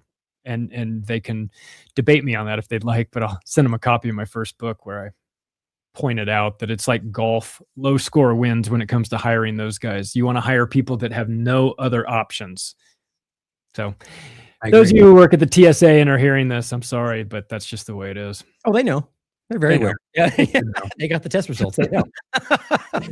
Well, to get into some the Iran conversation, just a couple of things to start with. I think it's just interesting. Vance went on this round over the last couple of days of pretty much one of the most embarrassing. Like he clearly, with what we'll get into today, and I will add the potential caveat as always that things could change tomorrow in the next 60 days. Like that's always the reality. But we have pretty much the full picture of this, like I think we did pretty much since April, to be honest, of what the memorandum of understanding, which by the way is not a deal. It's basically stated directions they're going to agree to. This, you know, it's so much misrepresentation. But they sent Vance around to do this sort of like, you know, propaganda campaign to just like talk down certain data points, most of which you can now prove are in fact in the memorandum that the U.S. gave to CNN and others. And so it's just weird to me. What I was going to laugh about is on this one with The View, they basically kind of called him out for being like trying to deflect, rather redefine what Trump says. We all saw this clip where Trump says, I love inflation. You know why? Because it's going to go back down. The ships are coming back in and it's going to, you know, like whatever. The idea that he didn't say that they go into on this is just kind of sad. But the point was simply that he can go on there and lie to your face and say, that's not what he meant or what he said. And you can literally listen to the clip. It's not even worth playing. It's the full thing, full context. It's kind of interesting that, so my point is that he went around trying to downplay things that we could prove. So that's a huge part of this. So here is what Trump was saying in regard to the manipulating the stock market. I wanted to start with this in general. And I think this is, somebody actually posted down here, funnily enough, you've seen this movie, the Big Short, where in the clip, they're talking to those morons that are selling people on homes and, you know, basically criminal, basically fraudulent activity, but don't even realize it. And they ask him like, why are they bragging? It's like, they don't, or rather, why are they confessing? And the clip is, well, they don't even realize they're actually bragging to us. That's the sense I think I get from this as well. So here's what he had to say. So the one thing I didn't want to see is I didn't want to see economic catastrophe. If you kept this going, that could have happened. But all I know is every time we talked about the possibility of peace, the stock market shot up like a rocket ship. It never went down. They didn't like it. The people, you know, the stock market is more brilliant than anybody there is, including the people on the stage, other than me, of course. Let's see. What does that statement even mean, though? Stock market smarter? It doesn't even make sense. I don't know. What do you think, Scott? Is the stock market more brilliant than you? No, sir. Oh, that's a terrible statement. All right. The stock market is quite brilliant. And every time we said something amazing, like we're going to settle, it would go up. And every time we said something negative, like, guess what, we're not going to be able to settle, it would go down very big, Peter. Right? Very, very big. Right, Peter, you were there. You were insider trading with us, Peter. You know that, remember? Well, just the way it's just something very, very formulaic about his weirdness, about where, he recognized nobody responded to his, like, I guess, kind of a joke that was kind of real. And that's why he was like, Bissett, do you think you agree with the thing I said that means nothing? It's just this weird, but the whole point is that, so we could state that things were happening that weren't, and we could get a lot of things to happen. And then you could literally prove that Polymarket and the rest, there were people in his inner circle that were betting within minutes of these statements. It's just, I don't get why he would, again, I think that first statement that does he even realize that what he's doing is criminal, or that people recognize it for being criminal? Or what do you take from that? He's past the point of ever being held accountable. So I don't know that, criminality, he's been swimming in that water for so long with these guys, like that Big Short clip is that they don't realize that these are insider conversations that they're having, and they forget to turn their insider voice off when they're having them. And next thing you know, they're confessing to the things that they're talking about because they've been in this pool with all these people for so long. They just assume, we do from time to time. I have to check myself when I'm talking to a normie and make sure I don't blurt out something that's obvious to me, but will break their brains if I said it. And sometimes I miscalculate that, and that creates awkward situations. But it's not me confessing to crimes. It's not me confessing to manipulating the markets and things like that. You've got Lutnick sitting next to him, just looking at him like, oh no, I mean, we didn't do anything with the tariffs. I mean, Cantor Fitzgerald didn't have a vested interest in this whole criminal racket of you slapping massive tariffs on and then us running the cash out operation that we were doing for him. I mean, it's a criminal enterprise. He's surrounded by criminals. Scott Bessent is a criminal as well. I mean, what he did with Soros with the pound 30 years ago, I mean, that guy should be led away in handcuffs for fraud. I mean, everybody on that list is guilty, on that stage is guilty of some major, major crime. But because they're all guilty but they're all standing on that stage, who's really guilty of anything? Right? Guilt is only if you can take me away in handcuffs, and they can't take any of those people away in handcuffs. So they have lost the plot. They don't even know that they're talking about criminal activity anymore because they're in a sea of criminals. Yeah. I think what's interesting is that, like, from your point about Trump, and this is kind of a read I had early on this from Trump, and maybe through the lens of that Trump's been allowed to be there so it can kind of fall around his ankles. That was the 2016 potential thought about whether it was design collapse. You get this feeling from a lot of them, Noam and Bondi and, the rest that were, now kind of slightly pushed aside, but pretty much all of them, that they have this sense that they are the outsider, or the one that always wanted to be on the inner circle, or however you see that, at least in their minds, who has now made that. And now look and is acting like they think they see the rest of them. Well, Obama did all this. They're all stealing and robbing and breaking. Why are you mad at me? They don't realize that you're not supposed to yell it out loud. How do you want to frame that? You know what I mean? That they don't realize that they're out of their depth, that they're as if they're using the criminality before them to go, why aren't I allowed to do it? They're that unaware. I don't even know what the term would be for that, but that's what unsophisticated criminality. Yeah. They're say what you want about the George H.W. Bushes of the world and guys like that. They were deep operators. They knew what they could say and what they couldn't say, and they knew how to frame it in a way that sounded like the New World Order was the greatest thing ever. Hey, we're going to have, it's going to be a new version of reality. They didn't get into the details. These people are amateurs. Kristi Noem didn't work her way up through 90 levels of government to rise to the top. I mean, these people are selected out of a casting call. Yeah. So I'm not even so surprised that they give it up from time to time. But it's an end of empire kind of behavior where even the quality, the quality of the theft is so lowbrow. It's the equivalent of them stealing all the silverware in the White House and running out with it or something. Right. I mean, they're chasing in nickels and dimes, meanwhile, the Bush family is putting billions of dollars aside through banks and doing it in very nefarious, secretive ways. And the Trump crew seems like, I don't know, like the Keystone Cops, or I like it. Just they're just like a comedy or a comedy of errors or something. It just didn't. It doesn't feel like I'm used to the United States government being looted, but by professional criminals and bankers and guys like that. This feels like a stick-up job by some guy who's just out on parole or something. Just really wonky and amateur, disorganized, sophomoric, right? Like it definitely just feels like they're out of their depth, and that they don't even seemingly realize that. The stealing the silverware. That's a really good way that's a good analogy, because there's definitely stealing, they're definitely profiteering, but it's as if they're robbing from themselves, like they're like, or rather, if you think of it like some kind of a platform, and they're literally stealing the pegs that's holding it up. Like eventually, it's all going to fall around them, but they're like, get it quick as we get out of the door. That's what it feels like. Yeah. But let's get into some Iran conversation. This is how I frame this, and I want your thoughts on this before we get into like over the last couple of days and some videos I want to play.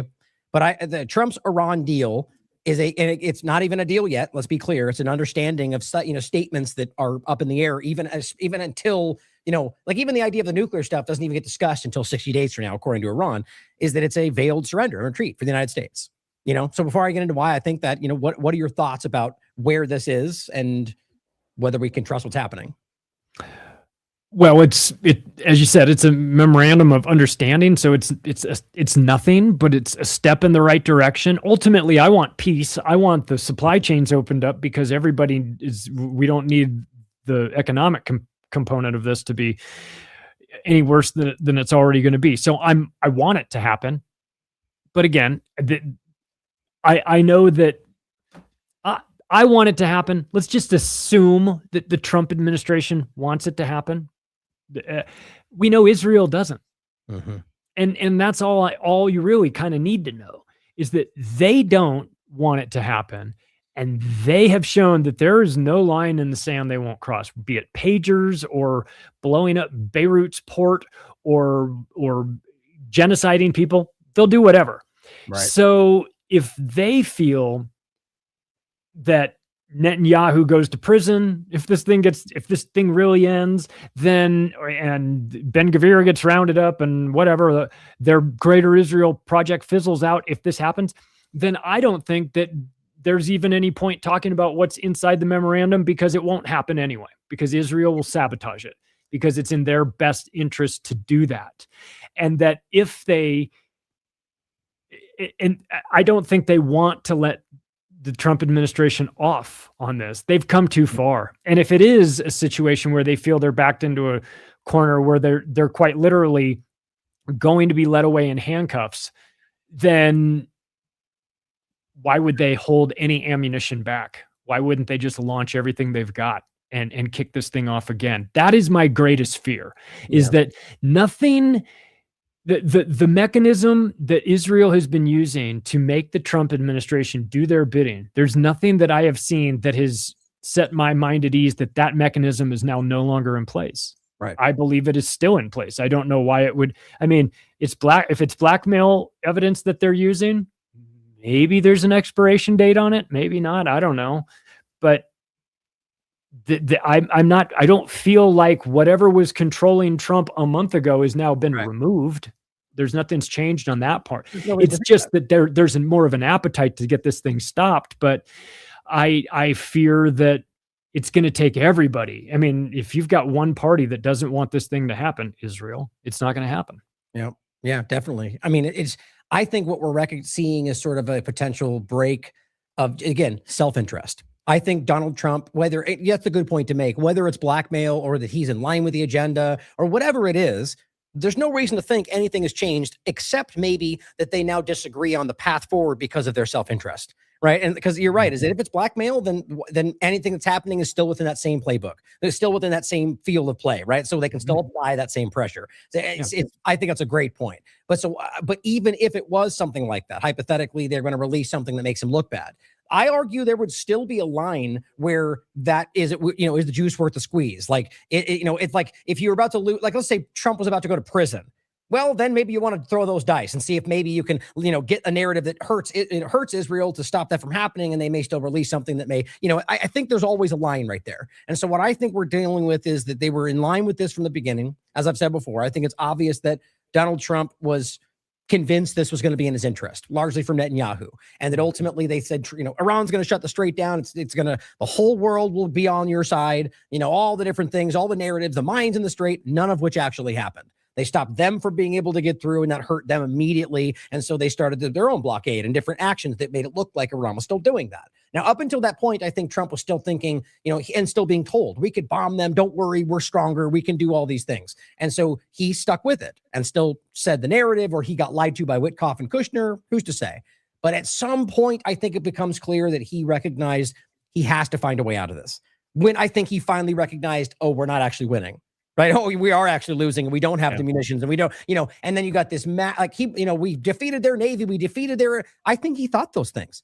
MS-13. Like, I love those moments where he thinks what he's being sold. Right. That's what I think anyway. And so at some point he became aware of that, the old Charlie Kirk problem. I think he started recognizing that there's a Zionist interest that is against American interests, and maybe there's a schism there. Now, whatever it is, from that point forward, now we've got Trump trying to drive this in a direction of some kind of an end. In that moment, I think it's obvious that Trump is still Trump. He can't just end up losing. He now has to find a way to frame this as him winning. That's where we get the uncomfortable frustration from Israel, saying, well, that's not what we want. I still don't know whether I think that Israel would ultimately allow this to happen because they're both losing anyway, and then they can play the we're divided game. Again, I'm not sure. But so that's where I think this ultimately comes down to. Now, we had the argument this was going to be on the 14th, 15th, the memorandum of understanding. Originally, it was going to be signed later. Then ultimately, Israel bombed Lebanon. I think that was the 15th. And then that's what happened. Then Trump came up and had to stop that and said, don't bomb back. When they were getting ready to, I'll give you 3 concessions. This is not getting a lot of talk. Donald Trump then said, we will immediately stop the blockade, which still has technically not fully removed. It is slowly going away, but as of CENTCOM, they still technically have it there. And it will also immediately give them other concessions like that would take place immediately, which one of them was money. As I understand it, they already sent $3 billion, and the $12 billion is supposed to happen already, and another 12 after that. That's not the $300 billion. That's just money that they stole going right back. Now, the 2 caveats for me that are already an issue is that the blockade technically has not fully removed, but I think they're going to give them that leeway up until 30 days, but that Lebanon, as you said, is still being bombed. Those were 2 explicit statements that were on every single document that even the U.S. is now pointed to. Immediate ceasefire, including Lebanon. They've all signed that. So there's no reason to think this won't stop unless Iran, for whatever reason, gives them that kind of a allowance to say, fine, we'll blame it on Israel. But they've stated clearly that they're going to hold them both accountable. So that's kind of where I think we are. Now, they had the point where they said we were going to sign it and on like his birthday kind of a thing. And then Iran didn't want it to happen for Trump. And so they kind of kicked it down, ultimately made it to a digital signing. Right now, they're supposed to be meeting on Friday to sign it in person. It appears that that might not even happen. Because I think Iran used that to make him think he would get this big moment, and ultimately is saying, no, the digital one is fine. Makes me a little skeptical, though, of whether there's some kind of deviation happening there. But again, Friday, I guess we'll ultimately find out. But what we did get is Trump signing on paper in his own place, and I think it was France. Then you have Iran, allegedly, again, I'm just hypothetically signing it in there. I think they did. And so one thing that's being kind of misrepresented, I guess, is that there was 2 versions, one in English, one in Farsi, and people are now claiming that he signed it only in Farsi. I don't think that was true, but I guess we'll find out. Here is some points I want to get into to go through on this. This is allegedly the memorandum of understanding. And what I think is crazy is this is the same stuff that Trump has been always saying is fake news. He even yet again said after the U.S. government and their entities gave this to CNN and others that he's saying this is fake news. Again, this is as of today, saying that the leaked document, which they refused to put out, is somehow fake news, which I find really interesting, right? So he's saying that, no, $300 billion, that's not real. It's false. The media is lying about all this. But we can go through this if you'd like. And even according to Axios, which is supposed to be the insider, Israel connected, it says exactly that. It goes into all of it. The $300 billion. Now, do you want to go through all this? We don't have to. I've talked about this on the show and stuff. But the ultimate main points are there is going to be, and I think money's already gone, billions of dollars of their stolen money that they give back to them. Think about I brought this up months into this going, how embarrassing it will be for Trump if he ultimately does what he's been saying Obama did all this time.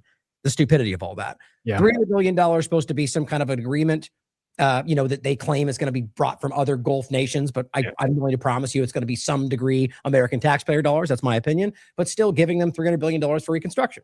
All of this are things that he promised he would never allow. The idea of them having ballistic missiles, the idea of them allowing to dilute but maintain their nuclear program. All of these things are still on the table. And this is where we'll get into some of the clips we can play about even people like Ben Shapiro going like, this is an absolute travesty. Like he's lost every one of these things. Major players like that. That's that Zionism divide between the America First movement, right? So far, what are your thoughts? Well, you can never make Israel happy. I mean, there'll always be an additional concession that they wanted. There'll be something that you didn't get for them. So Trump's desire to make them love him or to get the Ben Shapiros and Mark Levins of the world on his side, that's a fool's errand. There's no point in doing that. You can give them everything they ask for today. Tomorrow they'll ask for even more. And if you don't give it to them, they will pretend that you never gave them anything and act apoplectic like Ben Shapiro. Trump is a traitor to all that stuff. Forget about how he completely caved, gave Israel everything that they wanted at the expense of America, right? All that just gets completely forgotten. Nobody will discuss that. But God forbid he doesn't give them everything. It'll be a problem. Well, I mean, this is an utter failure no matter how you spin this from what Trump set out as the expectation.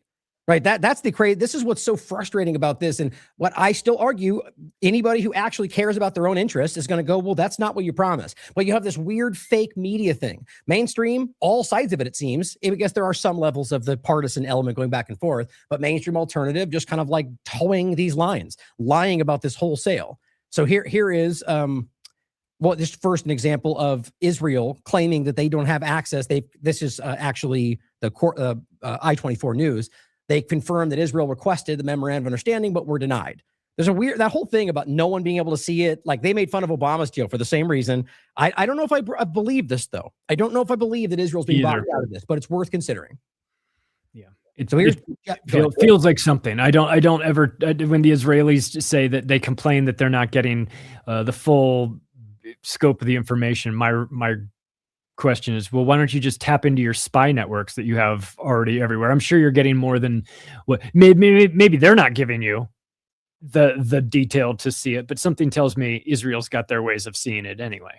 Yep. I mean, again, it just doesn't ring true to me. Like for that reason, obviously too. But I think the whole thing is that they have been in unison with this in the entire time, and the idea that somehow that you wouldn't. I mean, right? You have access to religious hardcore Zionists, all of Trump's administration that would probably happily. Or what about Huckabee? Like you're telling me he's not going to relay the information through the administration. He's in Israel, for crying out loud. I just don't buy that. But it's possible. But so the overall, the larger point here is that all of the 14 points were the same 14 points that we've been talking about since like just after April. The same 14 points that Trump recently said are absolutely fake like a month ago. The same 14 points he's now, right, I guess, as of today, already arguing isn't actually true, despite the fact that even Vance will play you was on the rounds trying to like explain the $300 billion that Trump just said isn't even actually part of the deal, or the nuclear discussion where they're allowing them to maintain a nuclear program per the information they've put out, or going back to the larger point about all of what they originally claimed, stopping their ballistic missile program, stopping their drone program, right? Obliterating their nuclear program, all the things that, none of these things have happened. Here's what Jesse Waters just said. Everything's breaking Trump's way. Iran's nuclear ambitions are toast, their military's been throttled, and their economy sustained $1 trillion in damage. Every objective is absolutely the State Department expert opinion, right? I don't know why, if we could take that at face value, but there's definitely damage. Oh, shoot. Iran's nuclear ambitions are toast, their military's been throttled, and their economy sustained $1 trillion in damage. Every objective Trump laid out on the very first day of the war has been achieved. But because Iran's a police state and severely wounded, they're cherry-picking from the term sheet and spinning that they're getting all this money up front as part of a PR campaign to save face. I mean, I'm going to play the JP Sears clip just because I think he does a good job making fun of this, but this is why I think it's so obvious that Republicans more than anybody they're speaking to you like you guys are the dumbest people in the room. Like, you can't read these things for yourself. Jesse Waters is the king of the red light, holy crap guys. Like, he's out there constantly spinning whatever is being stated. And it's just like, even the JC Pierce video, it's like, well, so what you're saying is that if they do what the deal says, they get this money? Well, yes. Who's confused about that? That's what that's what everybody's angry about. No. They have to comply with the deal before they get, okay. So we're both angry about that. Like, it's just this game they're playing where they frame the thing that we're like, somehow you're confused because the money comes from somewhere else. Well, you told us they were monsters and terrorists and rapists, but it's okay that they get $300 billion to rebuild. There's no world in which you can make this make sense within the corporate narratives. It's hard to watch right now. This is them doing what we've always been saying over this last the month's process. He's going to try to frame his win or his loss as a win. It's sad, isn't it? But not surprising. That's how you have to do it. The Jesse Waters of the world. I mean, could you imagine going up there and just blurting that out and saying the things that he says? But I think that it goes back to kind of the Chomsky quote about the BBC when he's talking about, like, if you felt differently, you wouldn't be in that seat. You wouldn't be Jesse Waters. You need Jesse Waters or Ben Shapiro. They have to believe this on some level, because if they didn't believe it, they'd have to get a different guy in there.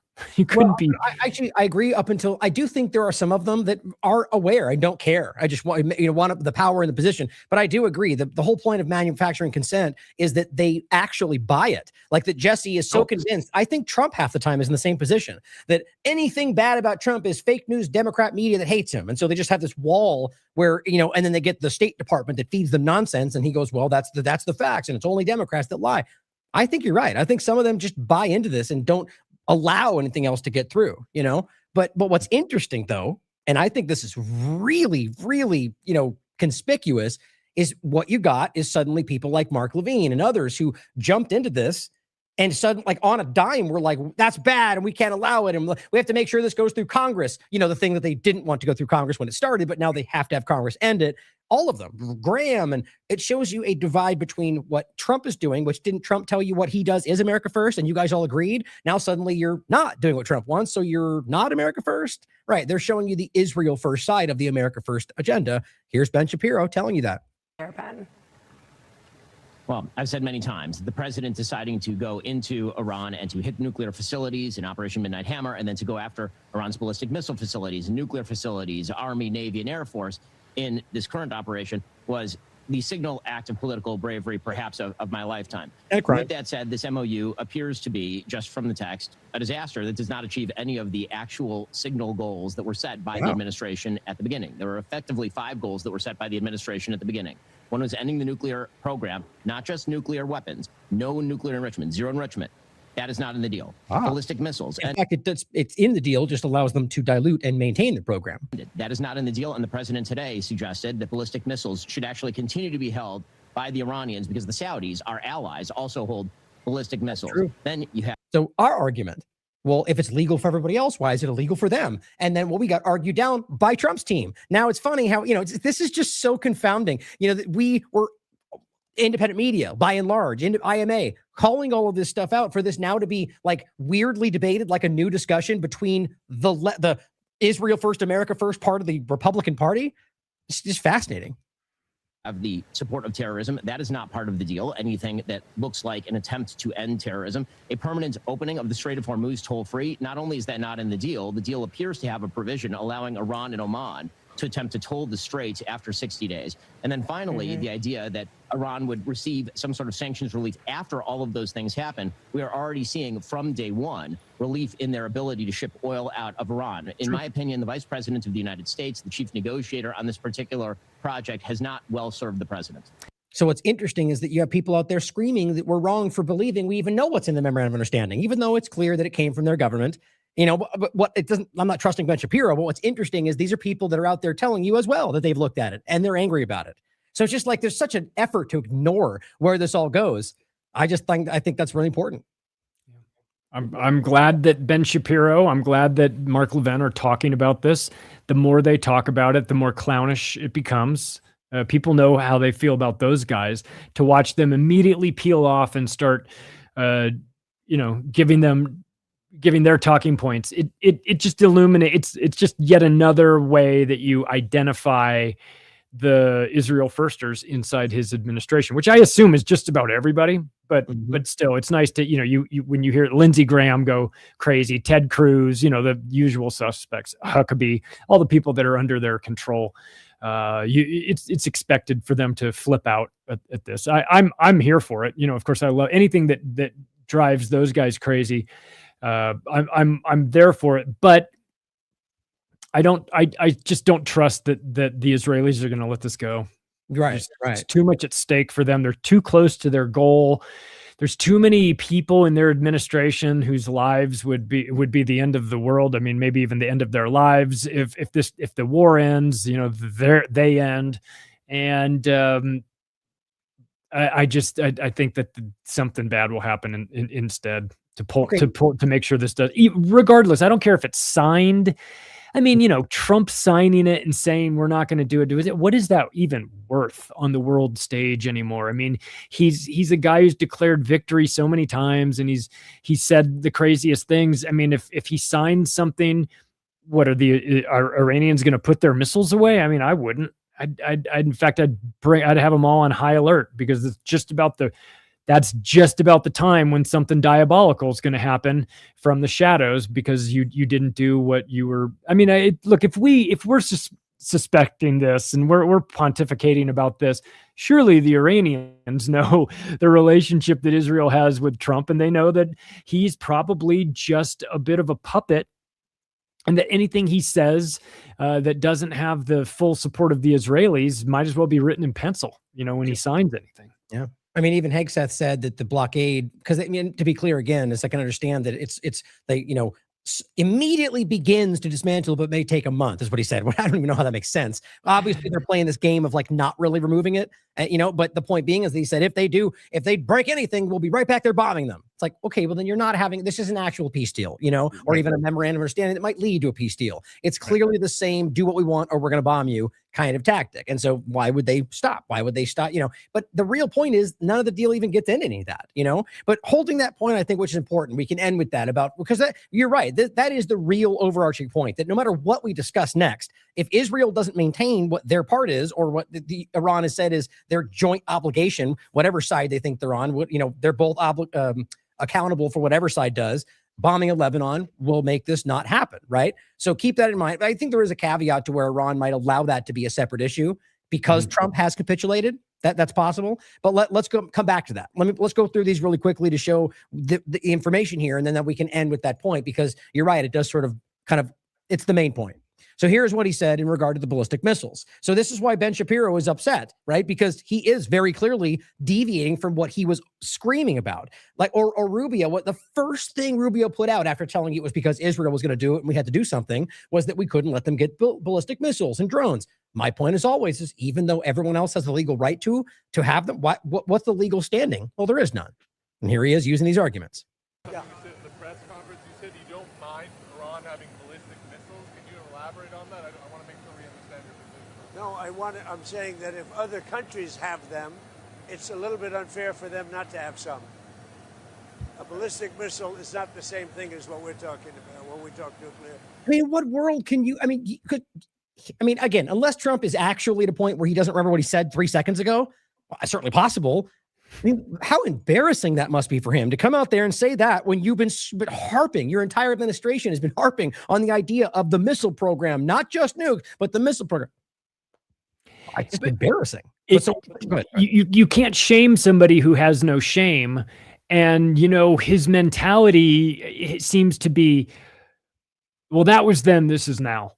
Whatever we're doing now is the right thing. Whatever I said back then, I said because I said it because it was back then, but this is now. And now it's okay that they have ballistic. It's like, well, wait. You just went on and on about how they can't have them, how it's a crime, how it's a threat to the regions, all these things. And now you're saying the exact opposite, which is true, which is what you should have said from all along, which is, it's kind of hypocritical to say you can't have ballistic missiles when every country around you has them, and you already have them. And so What's he going to do? Give them permission to have their own ballistic missiles? I mean, it's kind of a crazy statement to be making anyway, but I like that he has to backtrack on this. It weakens him. It makes him appear even more hypocritical because you can pull up a compilation of him saying the exact opposite and show over and over again. But that tactic I think would work on people who cared, who had like a deep sense of self.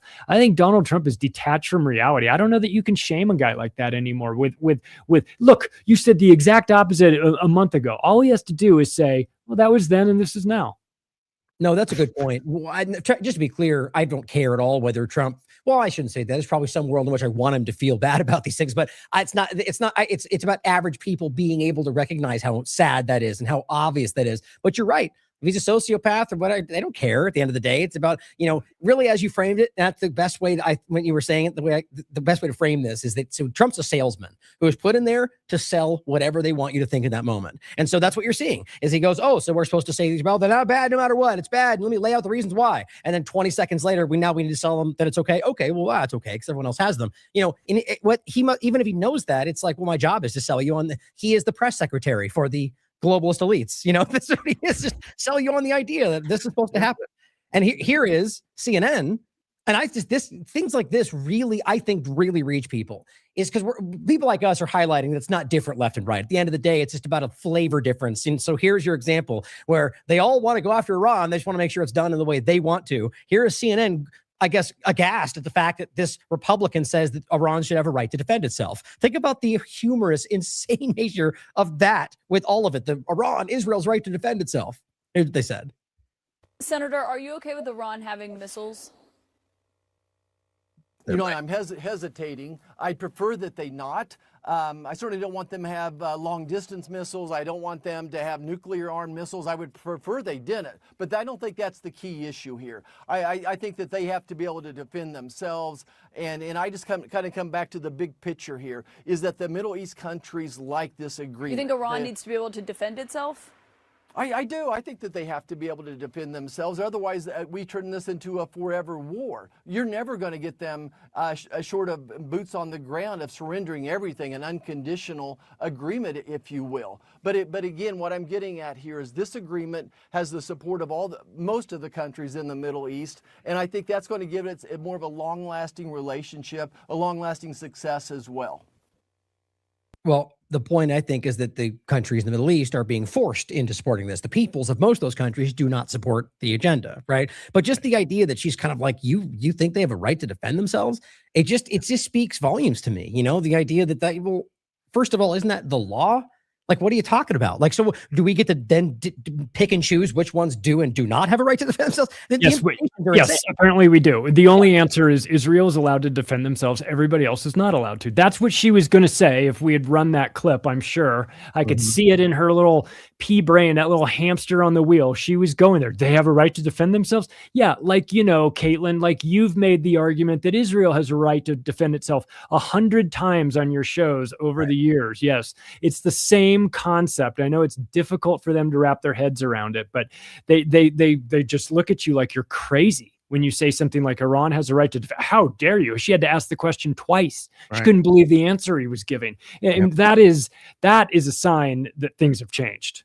The fact that he was even willing to give that statement. By the way, there'll be a ton of J Street lobbyists in his office an hour after that interview. I assure you, they'll be lined up to get in there to set him straight on how he sees the world. But that's monumental that someone's actually saying that on TV these days. I agree. And then the true colors of the elitist media, no matter what side they're on, going, wait, that's a line too far. We're supposed to all hate Iran. It's so here is Vance again, one of the many different things of him going around this on the 15th, saying one of the core parts of the agreement is that the International Atomic Energy Agency and the United States are going to help Iran destroy the highly enriched stockpile. Simply not true.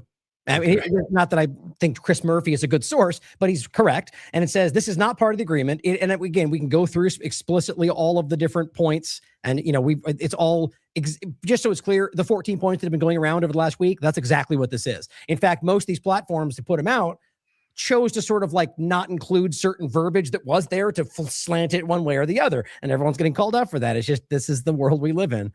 But his point is, that he's making it up. Iran agrees to give up nothing of the nuclear program. And that is, in fact, the reality, as even Ben Shapiro was telling you, that no, it seems the deal allows them to actually maintain it. And that is what is being stated. Here is Trump saying something similar around enrichment for Iran at the G7. Pretty tough in that. You know, it is a little hard, though, when you say that somebody wants it, other people have it, other adjoining states have it, and you're not letting them have it for purposes of electricity and things like that. It's always very sage wisdom from you, Trump. It's almost like we've heard that argument before. You have to use a little common sense, please. That's it. He just asked for comments. I mean, good God. I know you said he probably doesn't care. You're probably right, but that is insane. You know, I mean, that is you've been screaming that that's not allowed no matter what, no nuclear program. And here we are. You know, I mean, that's him trying to frame his losses to win. I don't know how else to read that. Yeah, but that's the Roy Cohn school of always declare victory, even as you're backpedaling, right? You're just winning in ways that they haven't comprehended yet. Yeah, that's a good way to frame that. So here is a clip of Vance asking, what's stopping Iran from building down the road? Now, let's be clear again, the evidence, not to say that I know for a fact, but all of the evidence from from the U.S. intelligence or any other International Atomic Energy Agency, all of it.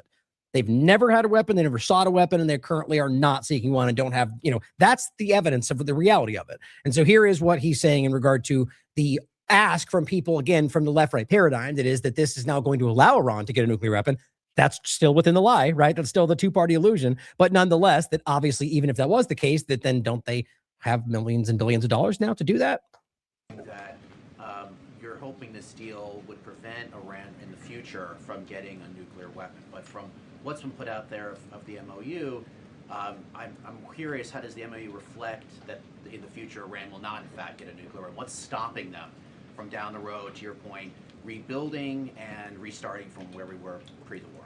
Well, number one, they would have to get a lot of money in order to rebuild the nuclear program. You're talking about billions and billions of nuclear infrastructure that the United States destroyed. Yeah. You mean like a $300 billion reconstruction program? Or would $300 billion do it?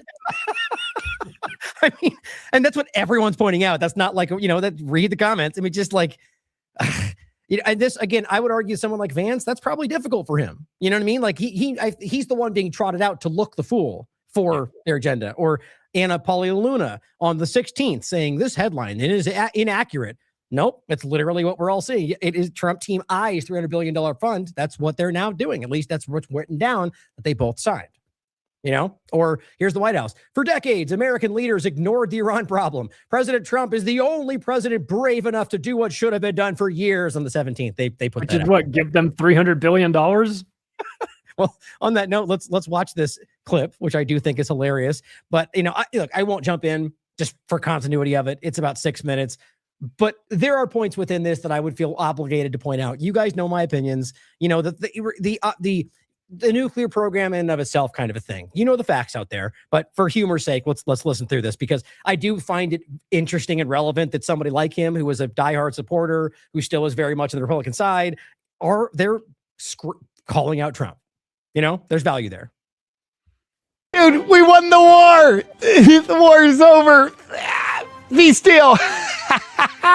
Yeah. You were saying this war was stupid the whole time, but you can suck it because we won. Oh, you think we won? Yes, you Jew-hating numbskull. Well, how'd we win? We have a peace deal, bitch. So what did we win? We won the victory.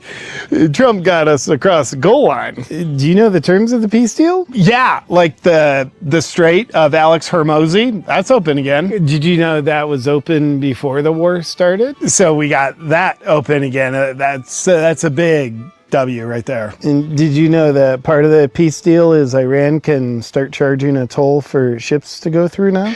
They were probably doing that before the war. No, they weren't. And this new toll revenue is estimated to generate $10 billion a year for them. Who cares? Nobody cares. Well, whatever made you want to start the war with Iran, now they'll have an additional $10 billion a year to fund that. Dude, whatever. It's totally worth it for us to walk away the winners, because with this peace deal, Iran can't have nukes. Do you know they didn't have nukes before the war either? Nope. That's why we went to war.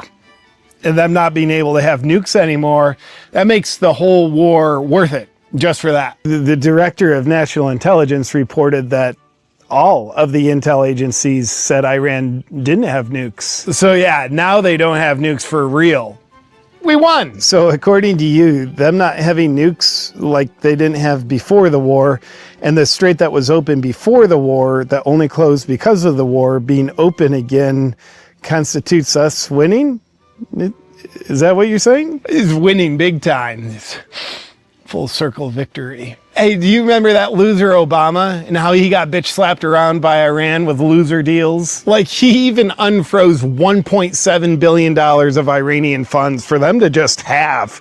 Trump was very critical of that. Do you know Trump is unfreezing $24 billion of Iranian funds for them to have? I think these are different circumstances. And, well, with inflation and all, it's hard to compare if 24 billion is worth more or less than 1.7 billion. Do you know how much money we've agreed to pay Iran for war damages? I don't know, like $700, $800, $300 billion. Oh yeah, I heard that, but it's not that bad. It's not what you think. Iran only gets that money if they meet their obligations of the peace deal. Well, yeah, of course. If they didn't, there wouldn't be a peace deal. So it's not like we're just giving Iran $300 billion. We're only giving it to them if they do what they say they're going to do. Exactly. So it's not what you think. No, that's my exact understanding. Hey, you don't think that's winning? Well, I don't understand how your mind works. I mean, look, Trump was in a tough place. There was a war going on. A war that he started. A war was going on for whatever reason, and to bring about peace, he had to make some minor concessions. I mean, peace is all he wanted in the first place. And now we have a peace deal. And I'm sorry that you can't see it, but Iran lost and we won. Just to make sure I'm understanding you clearly. The U.S. gives up $24 billion of funds to Iran. The U.S. pays Iran $300 billion in war damages, and our military cost to create those damages was $29 billion. The Strait of Hormuz is open. Still, only now Iran charges tolls, generating $10 billion a year for them. And Iran can't have nukes. So that's the same as before the war. So we lose $354 billion and American lives. Iran gains $324 billion, and they charge a toll on the strait. So annualized over 5 years, that's an additional $50 billion. So conservatively, Iran gains $374 billion and literally doesn't have to change anything. And this is what winning looks like to you? Yes. Major victory, if you ask me. Just imagine you have a neighbor who's kind of a dick, treats you bad. Oh, I have that neighbor. And you sign a deal with him where you pay him $300,000 to not change anything he does. And it costs you $29,000 in lawyer fees to draw up the paperwork on this winning deal. So the deal costs you $329,000, and the neighbor gets $300,000 of your money, and he doesn't have to change anything, but he can kind of use that money against you if he wants. Do you think that'd be a winning deal for you? I have that exact deal with someone. Why? Because it's a winning deal. What? Who told you that? Him. So he told me it was a winning deal and I couldn't pass it up. God wanted him in this deal. God wanted it. Enjoy winning the way you are. You deserve this. Thanks, man. So it sounds like you're admitting you're wrong and this peace deal is a win. Do you want in on this deal? Welcome, my... And his, JP Sears, he's going to advertise for you, but check out his work if you want to support him. But, that's just, it doesn't even matter to get into some of the nuance points. I think that's well done, and it's that silly on its face, And it needs to be delivered that way to people, to see how preposterous this is and how, if you're not careful with your media headlines and sound bites, you'll be, if you just take a 20 seconds here and a minute there, you might be thinking that there were some victories there. It might be spun in a way where you don't read beyond the headlines and examine it. That I fear most, a lot of people will think the same way. It's much easier. I mean, listen, 4th of July is coming around. We're going to have the 250th anniversary. Like, we don't want this negativity. Let's talk about the victory that we had. We're charting a course forward. We're not going to live in the past, So you can see how the media works. You can see how the Trump administration frames reality. It's whatever they say it is in the moment. It's very frustrating to be an observer to this. I think humor allows people to see things that they can't see otherwise. The wall comes down a little bit and allows them to laugh at the absurdity of it all. I think it's a powerful tactic for exposing this. I think that works way better than bullhorning somebody with the information to show it in a mocking kind of silly way, gets into your brain and it allows you to see something differently because you're not actively pushing against it usually. So however it works, however we have to get the message to people, appeal to them, their logical brain. For some people that will work. Some people you need to mock them, make them ridiculous characters, and the general public will have a hard time following them into battle. Yeah. I tend to just think it works the best for people that need to, like you said, it lowers their guard a little bit, because it's easy to laugh at the contradiction, and maybe you disagree with that, but it kind of opens your mind to why, just to consider those things when otherwise you might have had that block in the way. But it's just such an obvious absurdity, the whole thing. You're taking things that you swore were going to be one way and then framing the opposite way as what you've always promised. That, again, only works for people who only care about the team. And I don't believe that's most people. And as always, I think that's important to dissect.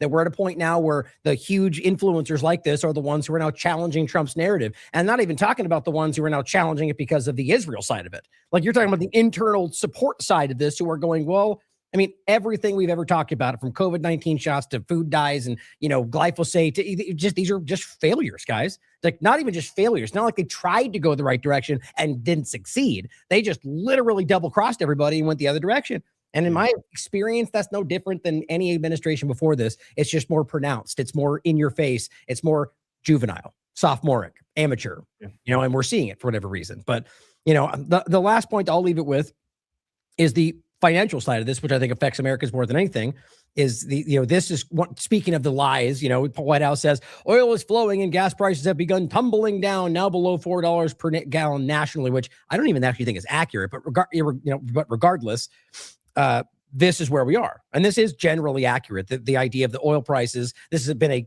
clipped screenshot that is from actually something put out.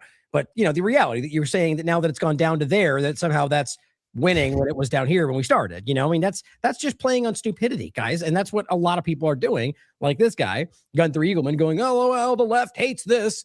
I gotta say, I did this thing like, who are you talking to? Like, the left hates lower gas prices? Like, what are you talking about? Like, this comes from this perspective of like, it's only, again, these team sport yellers fighting each other for the narrative. It's like, you live in a bubble, man. And the truth is, it's not even really, that's the picture that matters. That's not where we are. And so I'll leave this on the way out, a clip of this very well done juxtaposition. March 9th, Trump saying, we're now totally independent of Middle East. We don't need their oil. April 1st, it doesn't really affect us. We don't really need it that much. June 17th. If I didn't agree to a memorandum of understanding, we would have run out of reserves in about 4 weeks. That's what he just said on the 17th.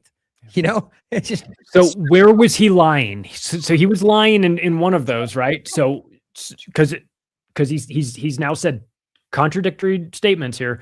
So we've established he's a liar. Which is he lying about? Is he lying about the current one right now? Is he just telling you that because he took a beating and now he's got to spin it some way? So I mean, it's tough to take him seriously with something like that. It's tough to take a Gunther Eagleman seriously too when he frames it as the left is somehow going to not want to save money on transportation costs. That seems like maybe the wrong angle to go through. These people will just lie to your face if you allow them to. If you don't push back on them or challenge them, they will just pretend that you believe everything that they say simply because they're the ones saying it. It's really quite something. Well, and as we covered today, right, the salesman angle It's right there, you know? So it's a great way to look at it. Like, who's to say? I mean, because we can point to there is a discussion to be had about the oil in this country that's untapped to some degree, but is that more of an illusory thing than not? And was he admitting that somehow on top, even with that we've diminished to such a degree that we were going to run out, and that he's using that now to rationalize the moment? Or is he lying about that? Or do you think that the deal that nobody wants is actually the right deal to make? Who's to say? But the point is that he will sell you on whatever the need is, regardless of the facts and regardless of American interests. I mean, if there's anything provable in this conversation, it's that right there. So I hope people can come to terms with that, whatever you think that means. And it's not left or right, guys. It's about understanding about the power of, you know, the authority, the controlling structure that is trying to put you in a place of subservience, and, you know, just not allowing that to be the reality and using two-party politics to keep you confused. As always, brother, I love talking about this stuff with you. Looking forward to the next one. Any final thoughts on the way out? No, I hope people will keep their eyes open. You know, this is a bit of political theater, of course. Once you understand the tactics and the verbiage, it's easier to decipher. But as you say, you know, question everything. You know, yep. Absolutely, it's the best strategy. It keeps you sharp, challenging your own beliefs, make sure you don't have your own biases there, and you know. So question everything, come to your own conclusions, right? Absolutely. Yeah. And in regard to the Iran discussion going forward, you know, I mean, we, like you said, question it, because at this point, hopefully what we highlighted, at least, you know, one thing very clearly is that you can't take it what they say at face value ever. And every single time, all the 50, 60 times he said we won and it's over and they're weak and we did this, we can clearly see that wasn't true at this point, right? So it's like, what happens next? Is Israel going to continue bombing Lebanon? Is that going to spin the deal out? Is that going to, or will Iran carve that out to allow Trump to concede in this and then focus on Israel? That'll be an interesting spin, but we don't know. So take what they say with a pound of salt at this point, because they've been lying to you our entire lives, let alone just in this recent kind of weird development. But if this does lead to something that ends people, you know, the ongoing war and the bombings, even in one location, that's a positive step regardless. And so hopefully we can remain skeptical as this goes forward. So thank you, Charlie. Looking forward to talking to you next time, brother. And as always, everybody out there, question everything. Come to your own conclusions. Stay vigilant. It doesn't really affect us. We have so much oil. We have tremendous oil and gas, much more than we need. We're now totally independent of the Middle East, and yet we are there to help. We don't have to be there. We don't need their oil. We don't need anything they have. I'm going to get bad press. I know that. Now, if I did the opposite, if I went out and continued to bomb them for another 4, just bomb the hell out of them, I'd get bad press on that. No, there's nothing I can do.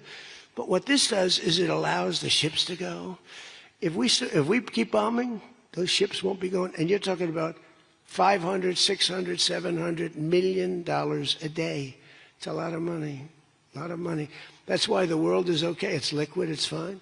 Also, we run out of reserves in about 4 weeks. You know, there are reserves all over the world, and we would really run out. And there'll be a time when you wouldn't be able to get it. And you want to see bedlam? So for all those so-called geniuses that want to show me how smart they are,